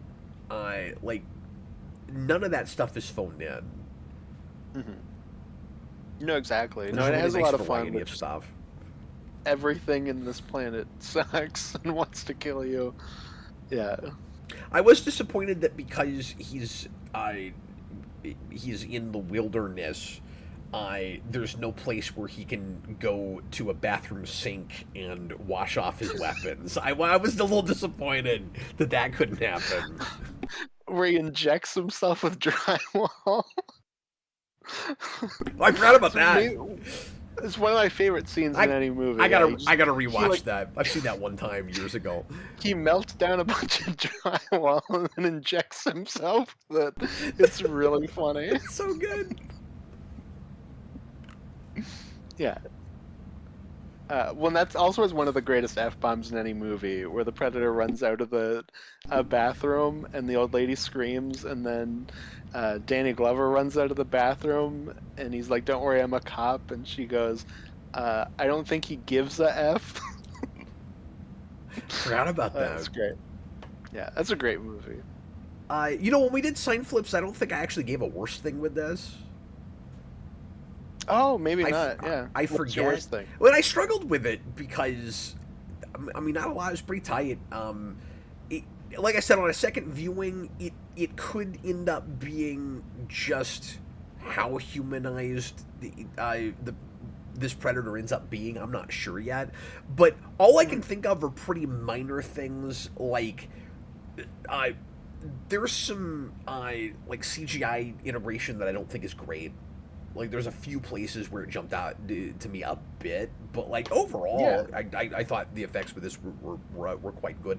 There are a couple of lines that Thea has that felt like, and they're quick, they're kind of throwaway, but that felt like weird forced exposition and dialogue. There's one right at the end. I don't even know if I can say forced exposition. So it's just like emphasis I didn't need. Where there's this really, I don't know if you know what I'm gonna say, but there's this really kind of forced in line that feels almost like they thought of it after the fact. Where he gets his cloak, and then she says something like, "Finally, you have your cloak," and I'm like, I didn't need that. It's kind of weird. Finally, you have your cloak of invisibility like the Predator. I know that's fair. No, and I had a bit of that CGI thing. It was more so, like I said, in the beginning. Like I thought it was kind of video gamey in that opening sword fight, and after that, it wasn't too bad for me. But like here and there. So it was like explosions and stuff. It's fire that doesn't look quite real enough. Well, and there's the most Dark Horse shot in this entire film, which is when he sets off that explosion and then roars with his sword held up behind, which was awesome. Gotta do that. Yeah, it's fantastic. Anything else we need to talk about? No, I mean I feel like we've covered quite a bit. When do you think AVP is coming? Because it's coming at some point. Yeah. There's no way. I think one of two things happens. I think it's either the next thing, or they do one more Alien movie before it that connects them even a lot more than this does. Where like it's really ramping toward it. I'm not sure, but I feel like they kind of need to get a move on with it. In the not too distant future. Like it does feel weird that it's. I don't know. That last Alien movie made quite a bit of money, so like I guess it's not too late. Like there will probably be enough interest in it that it will make money, but it just feels like a very late date to finally be making a good version of that. Well, yeah, because we know they're making a Romulus 2. And I didn't know that. Is... Sorry, I didn't know that. Yeah, it's not the same director. Like they're getting somebody else for it, but they are making like a Romulus 2. You did tell me about this. I forgot. And then Trachtenberg says when he came in, he had 3 movies he wanted to do: Prey, this, and then a third one. And it just depends on if this makes money, and we'll see. But maybe that could be like an AVP thing. Maybe it's a solo Predator movie. I have no idea. I still think it would be so cool if an Alien vs. Predator movie had 2 directors. Yeah, it would be neat. We had somebody that's focused entirely on the Alien side and somebody that's focused entirely on the Predator side. I think that'd be really cool. Yeah, absolutely. And then once they do that, it'll be the flip where they did Freddy versus Jason, and then Fox went, oh man, we have to like really strike while the iron's hot.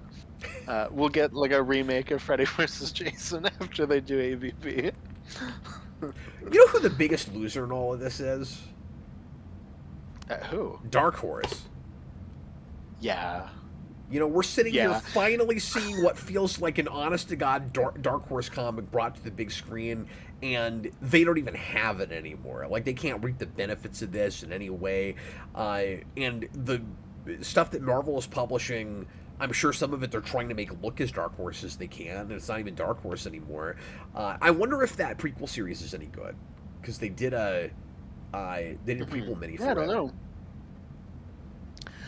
If Dark Horse still owned it, by next month there would be like 36 deck comics. Like he'd appear in a ton of comics. I'll be surprised if he doesn't get some at Marvel.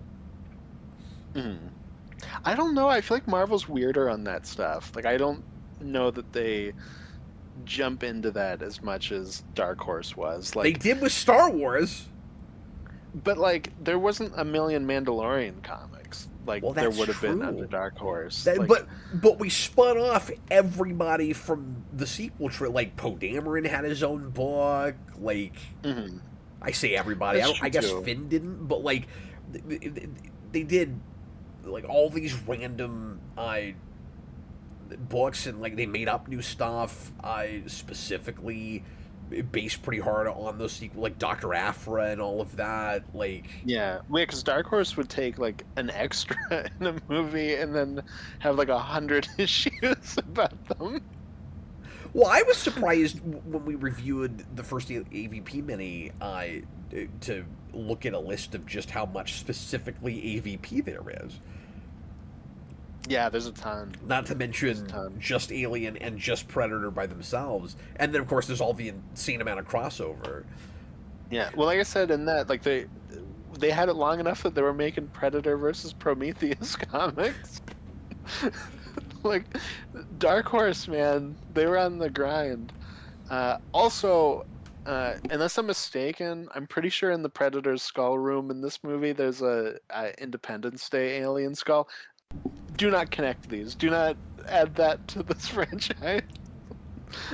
That's fine if it's an Easter egg.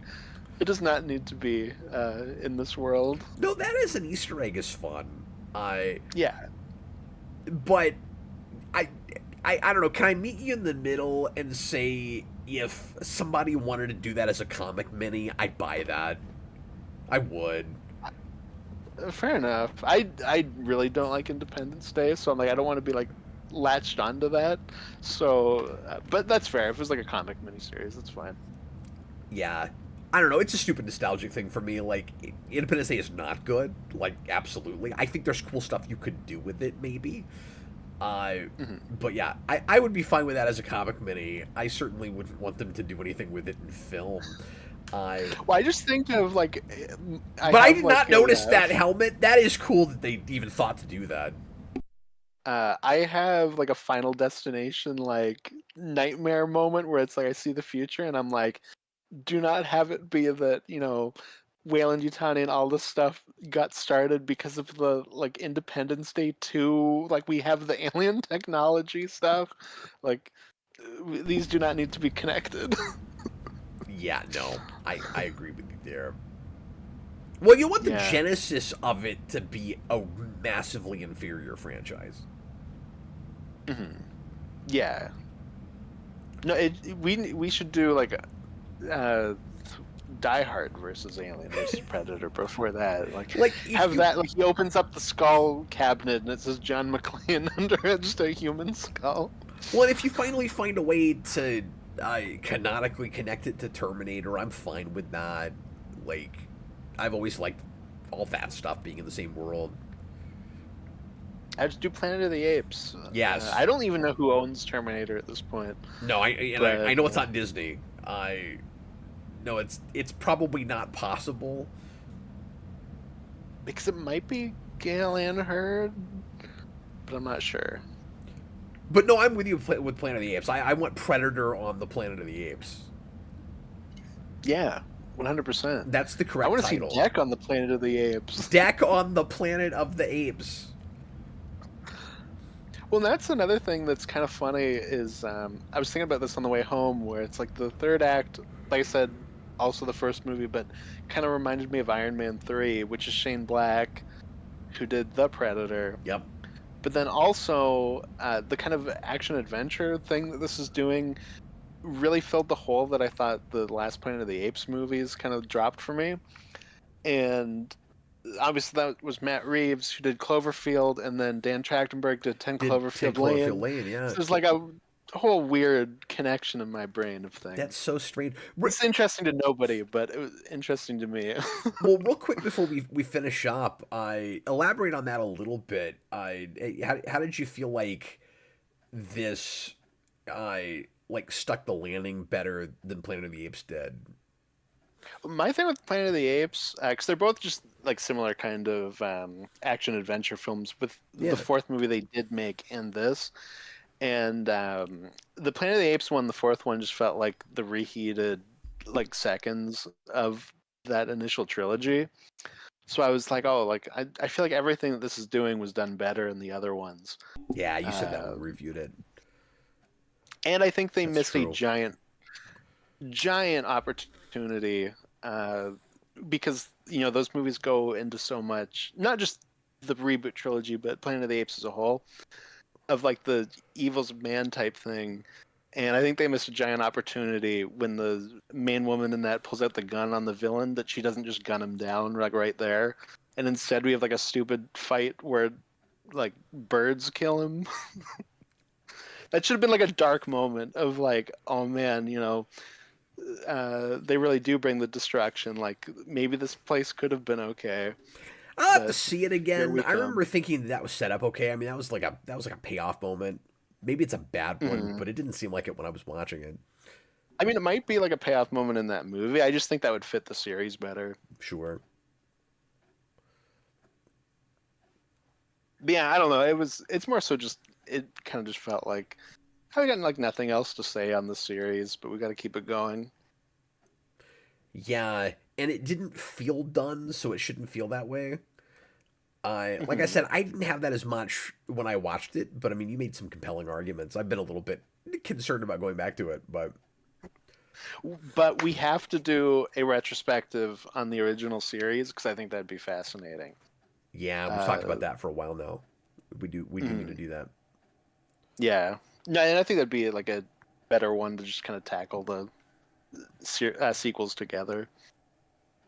Yeah, it does help, and I mean, Planet of the Apes wouldn't have had the luxury of doing this because, at least me personally, I didn't feel like that series was done, and I wanted the next thing they did to still be in that continuity. And like, yes, jump ahead, uh, but with this, it has the luxury of being able to uh, go off and totally do its own thing.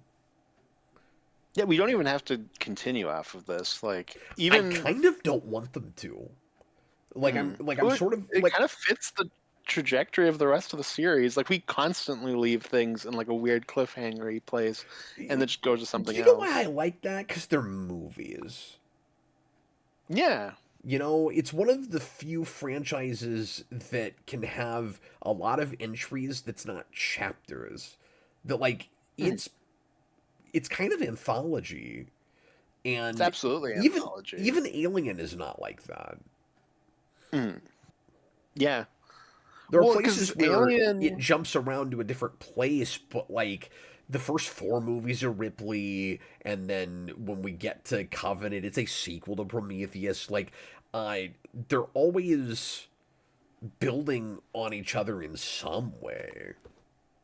Well, I think part of it too is like Alien's such like a brilliant movie, and then you get Aliens, which is such a weird step for a sequel to Alien that it leaves left it in this muddled place of, okay, do you make a horror movie? Do you leave an action movie? Do you make an action movie? And it's just, as a franchise, it's in an awkward position after that.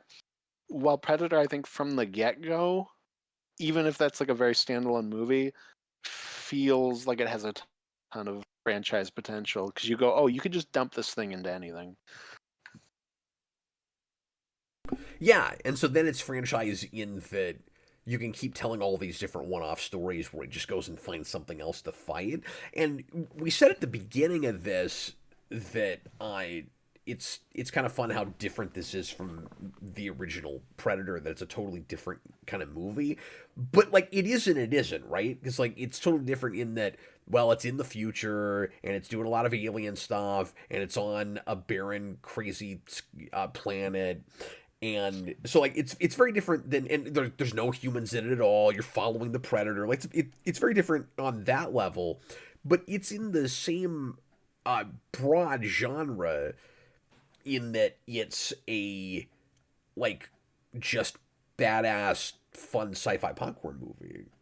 And like Alien changes genre a lot more than Predator does. Like when it's working, Predator tends to be like just too a little too smart to call schlock. Yeah, yeah. The first movie has that RoboCop thing of being a B movie just done really well. Yes, but like not And trying to be at all as thought provoking as RoboCop. Like it's just not about that kind of stuff at all. No, no. That's more of like a deconstruction, where it's a deconstruction of an Arnold action film. Yeah, I haven't thought about it like that. I guess that's true.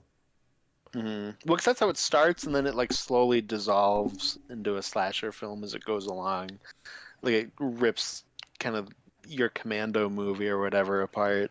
Well, and then once you get rid of most of the supporting cast and it's just Arnold versus the Predator, it becomes more of like a survival epic.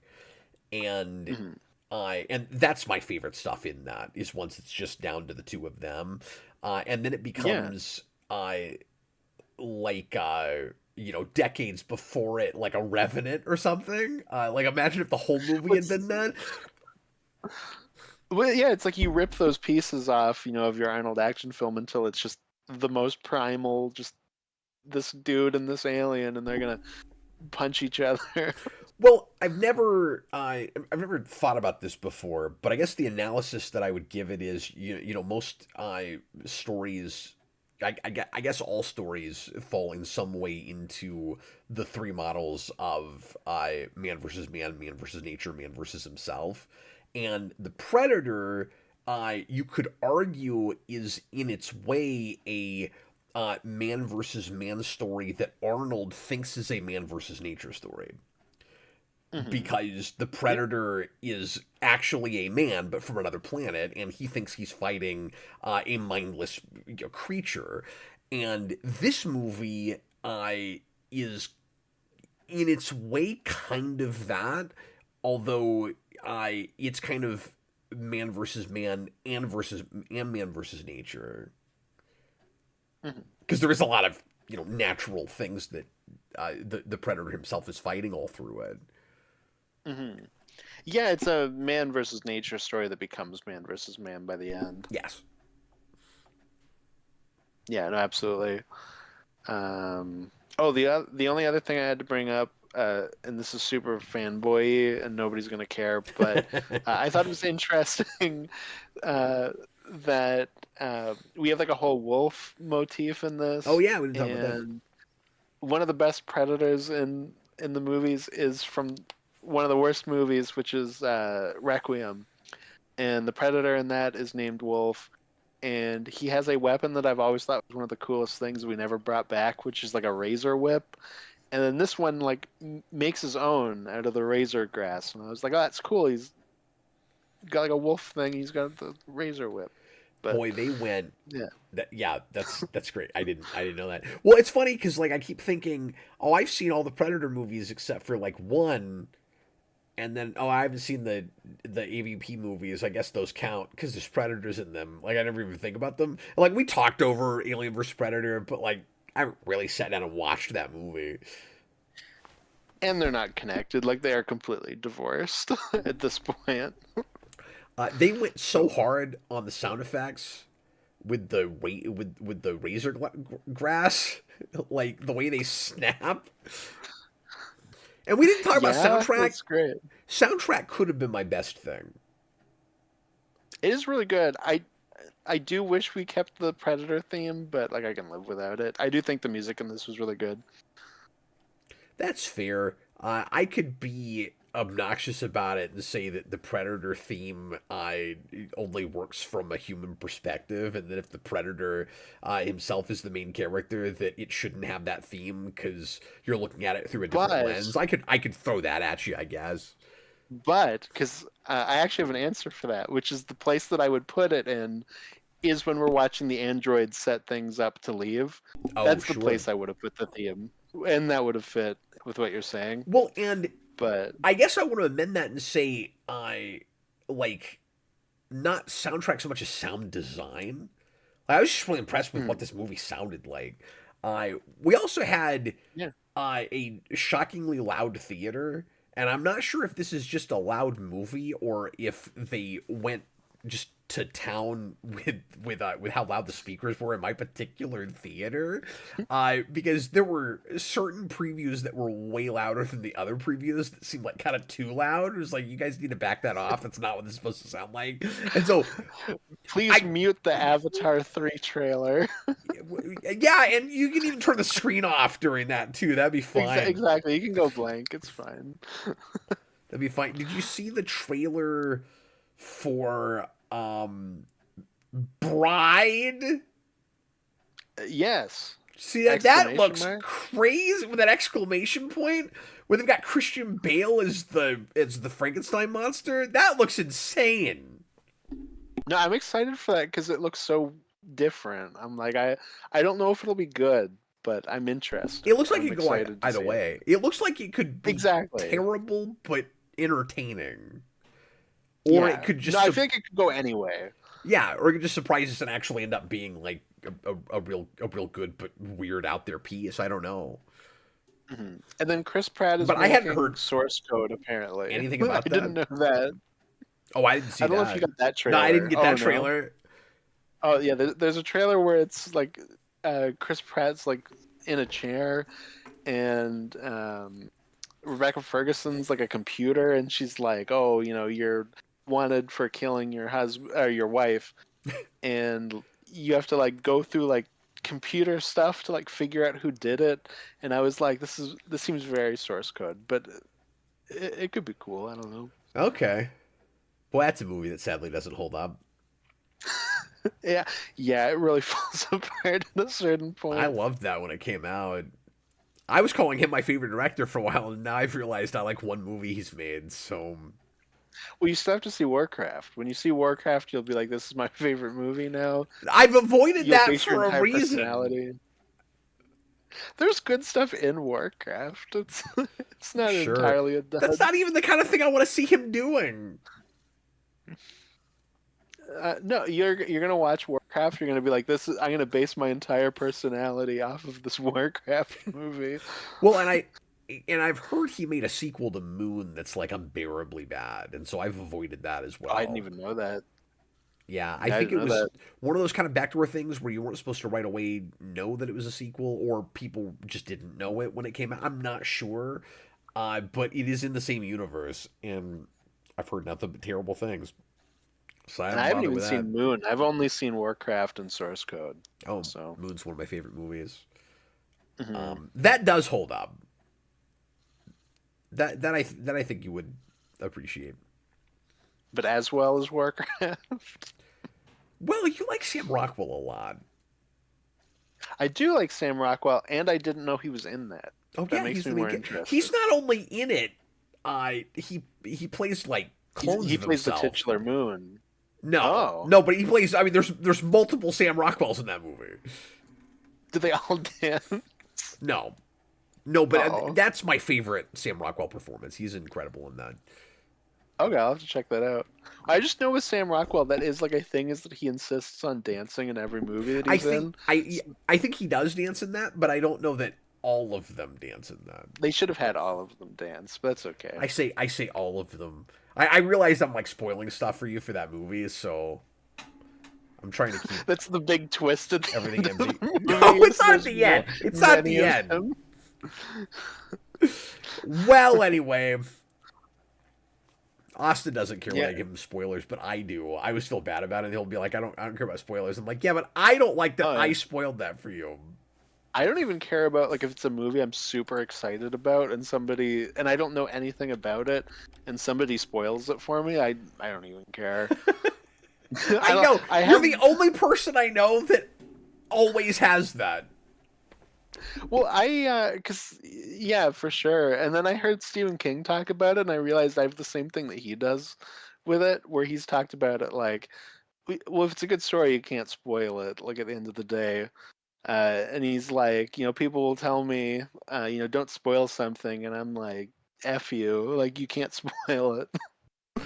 Well, And I'm like, okay, I kind of have that. I don't know. This sounds like a GNN topic.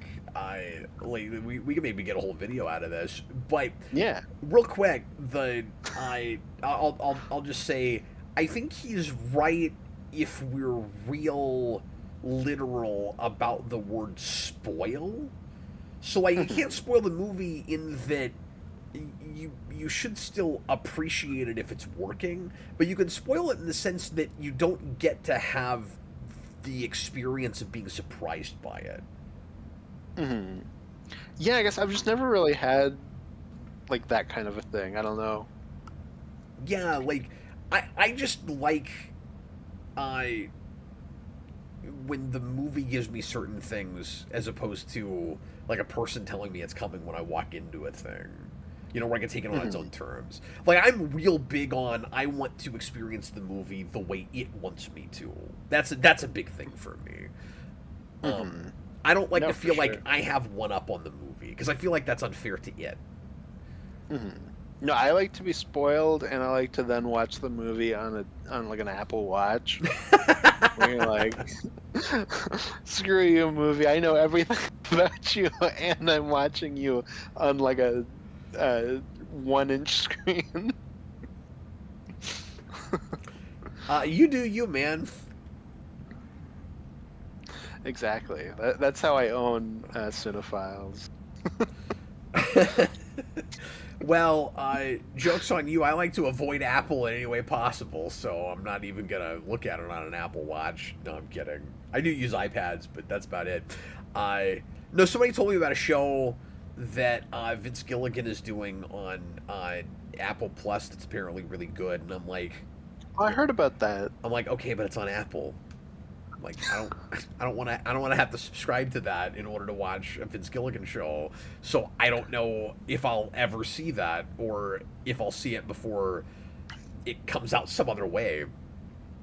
That was me with that Godzilla show, and then I got a new phone, and they just gave me Apple TV for a few months for free. So I was like, oh, I can finally watch that show. Yeah, I feel like there's a whole world there with it because I occasionally hear about really good things happening on Apple TV, and I'm like, I guess it's TV, not Plus, whatever they're calling it, and I'm like, but it's another streaming service that I don't want to have to like. I even done a trial for that. I've never watched anything they've made. And people talk about them like they're the new HBO or something. Oh, yeah. I mean, I've heard like some shows, like people really like that Ted Lasso show, but it's like a soccer show, so I don't Oh, care. okay. Like, and I don't mean like HBO type programming. Just that they've got a good track record. Just like they have a staple of quality. Yeah, I've really only seen that Godzilla show, and then they were the ones that put out Killers of the Flower Moon, which I really liked. Yeah, Which heard good that's the things last about that. Scorsese movie. Yeah, Okay. that's Well, long enough to be a show. it's Vince Gilligan. I'll find some way to watch that at some point. I forget what that's called, but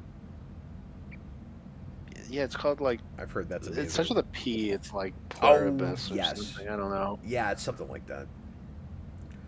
Well, anyway, we're going to get going. Thanks a lot for watching, everybody. We appreciate it. Austin, I'll be back on Monday for the Rewind commentary that we originally were going to do tonight, which will be on Iron Man. And if all goes according to plan, we'll have another one that Friday.